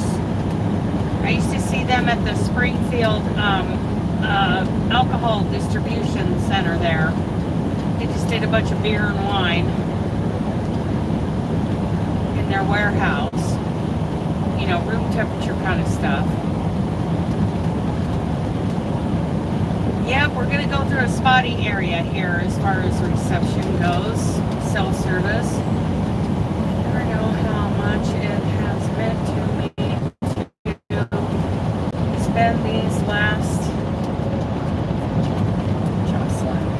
few days riding with you. I've never been to that part of the country. Hope we helped you stay awake and maybe... Yes, you have. Yes, you've been very helpful. Because I am sleepy right now. I'm getting the yawns. And you guys really, you know, talking to you and like verbalizing everything that I'm doing and everything that I see keeps me focused on what I'm doing. It's been amazing.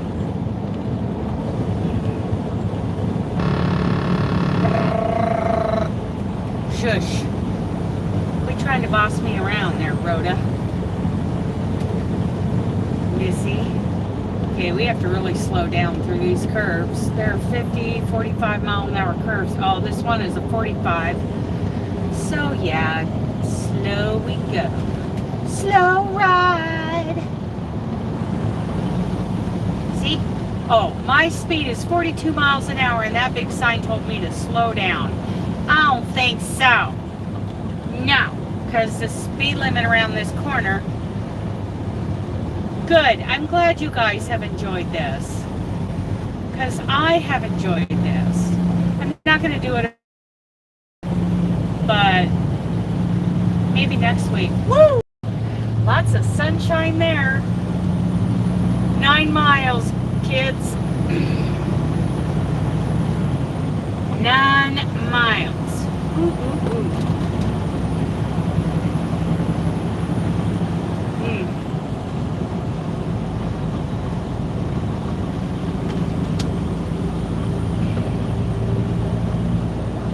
We gonna make it, Dilly.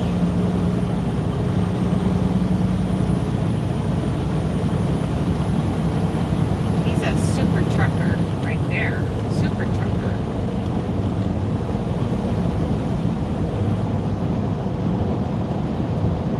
Oh, it's such a pretty area. Man, this place, I know I keep saying it, but it's gorgeous when the sun shines.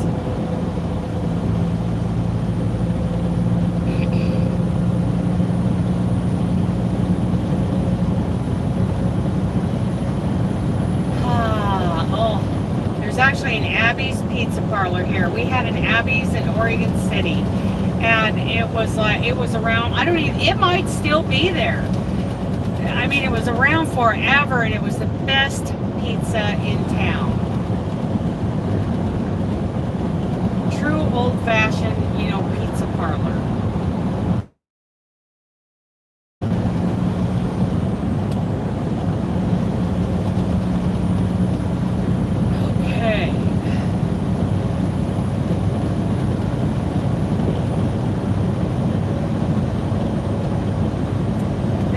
I wish I could sit and watch me drive on a live video while I crochet.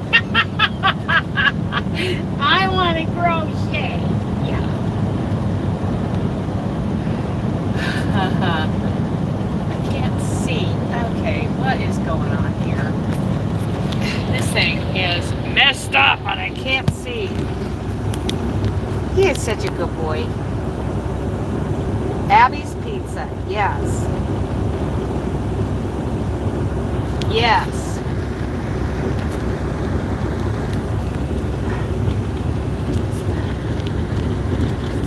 Okay.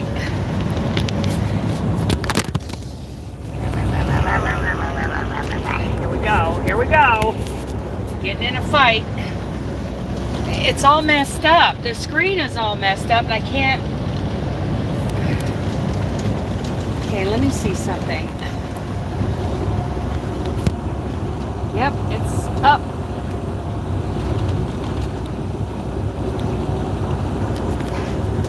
I did rotate device. I did rotate device. Quit telling me to rotate device.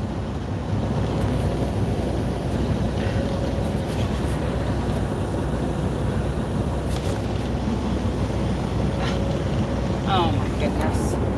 This phone is such a pain. I missed my last phone. It was pretty good. This thing has such issues. I don't want to start Bixby.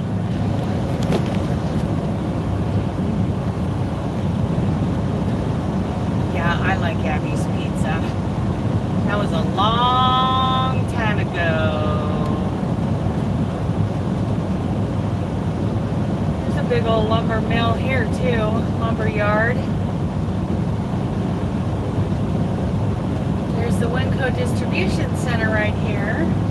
There's one here, there's one in Woodburn, and there's one in Boise. East Boise. Out there by the brand new Roadie's truck stop that I've never been to. There's a Tractor Supply here. We like that store, don't we, Dooley?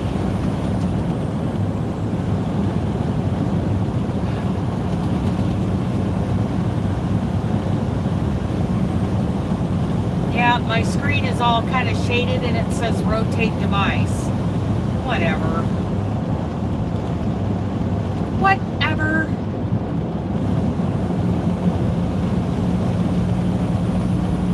It's plugged in too, so you know it doesn't have like that low charge thing going on. It's just this phone. Ever since this last update, it's really been a pain. Got ready to throw it out into the river.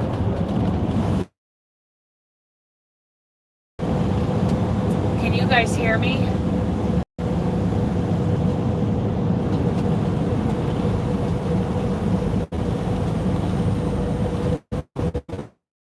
Here's a little wide spot in the road. It's a hidey hole where I can park overnight.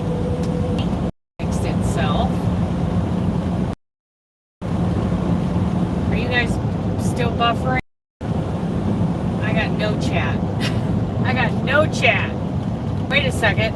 Oh! Now I got all the chat. Ferris wheel ride. Yes. In and out. Okay, gotcha. Yeah, now we're fixed. I don't know. 1.9 miles to exit 99. Whoop, whoop.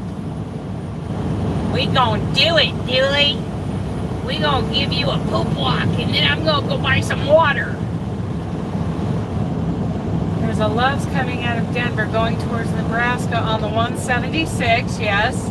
There's a brick oven pizza place next to it that's... Oh, well, that's good to know, Wanda. I bet I could get something there, like some chicken or something that would work for my low-carb thing. I bet it's good, though. I bet that's good pizza. Oh. I haven't been on the 76 for so long. A lot of people hate it. I love it. I love it. It reminds me of our time living in Colorado. And I love taking the 287 out of Lyman down to Fort Worth and back.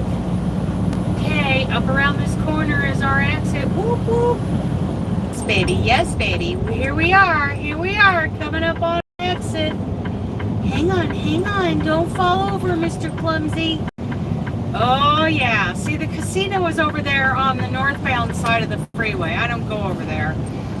A lot of guys will park over here and take the shuttle over there, but, no, I'll just, yeah.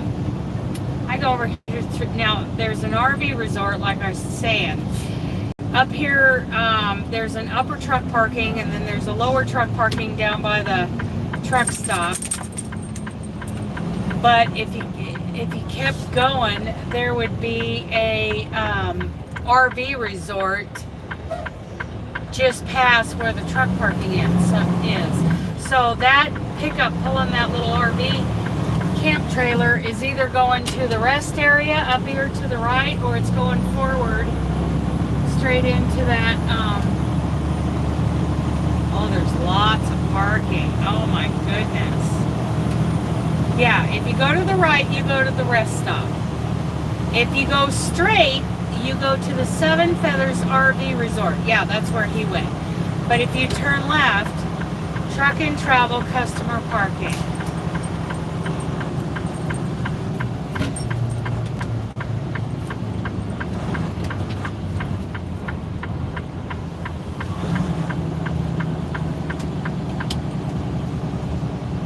Hi, baby. Hi, baby. Yeah, you know where we're at. You know where we're at. It's very beautiful. It's very, I mean, there's like 100 parking spots open right now. Look, somebody else's motorhome right there. It's a Mountain Air. It's a Mountain Air. I wonder what year that baby is. Okay, Stephanie. Yes, we are there. So I'm going to go down here and park. I'm going to shut off the live, and then I'll let you guys know when I start the Zoom, after I get done with all my chores. Look how much room there is in this parking lot. There's a ton. Now I'm going to go down here to the lower where there's hardly any cell service, but I'll be closer to the... Oh, see, there's one of the shuttle buses that picks up drivers and takes them over to the casino. We don't do the casino.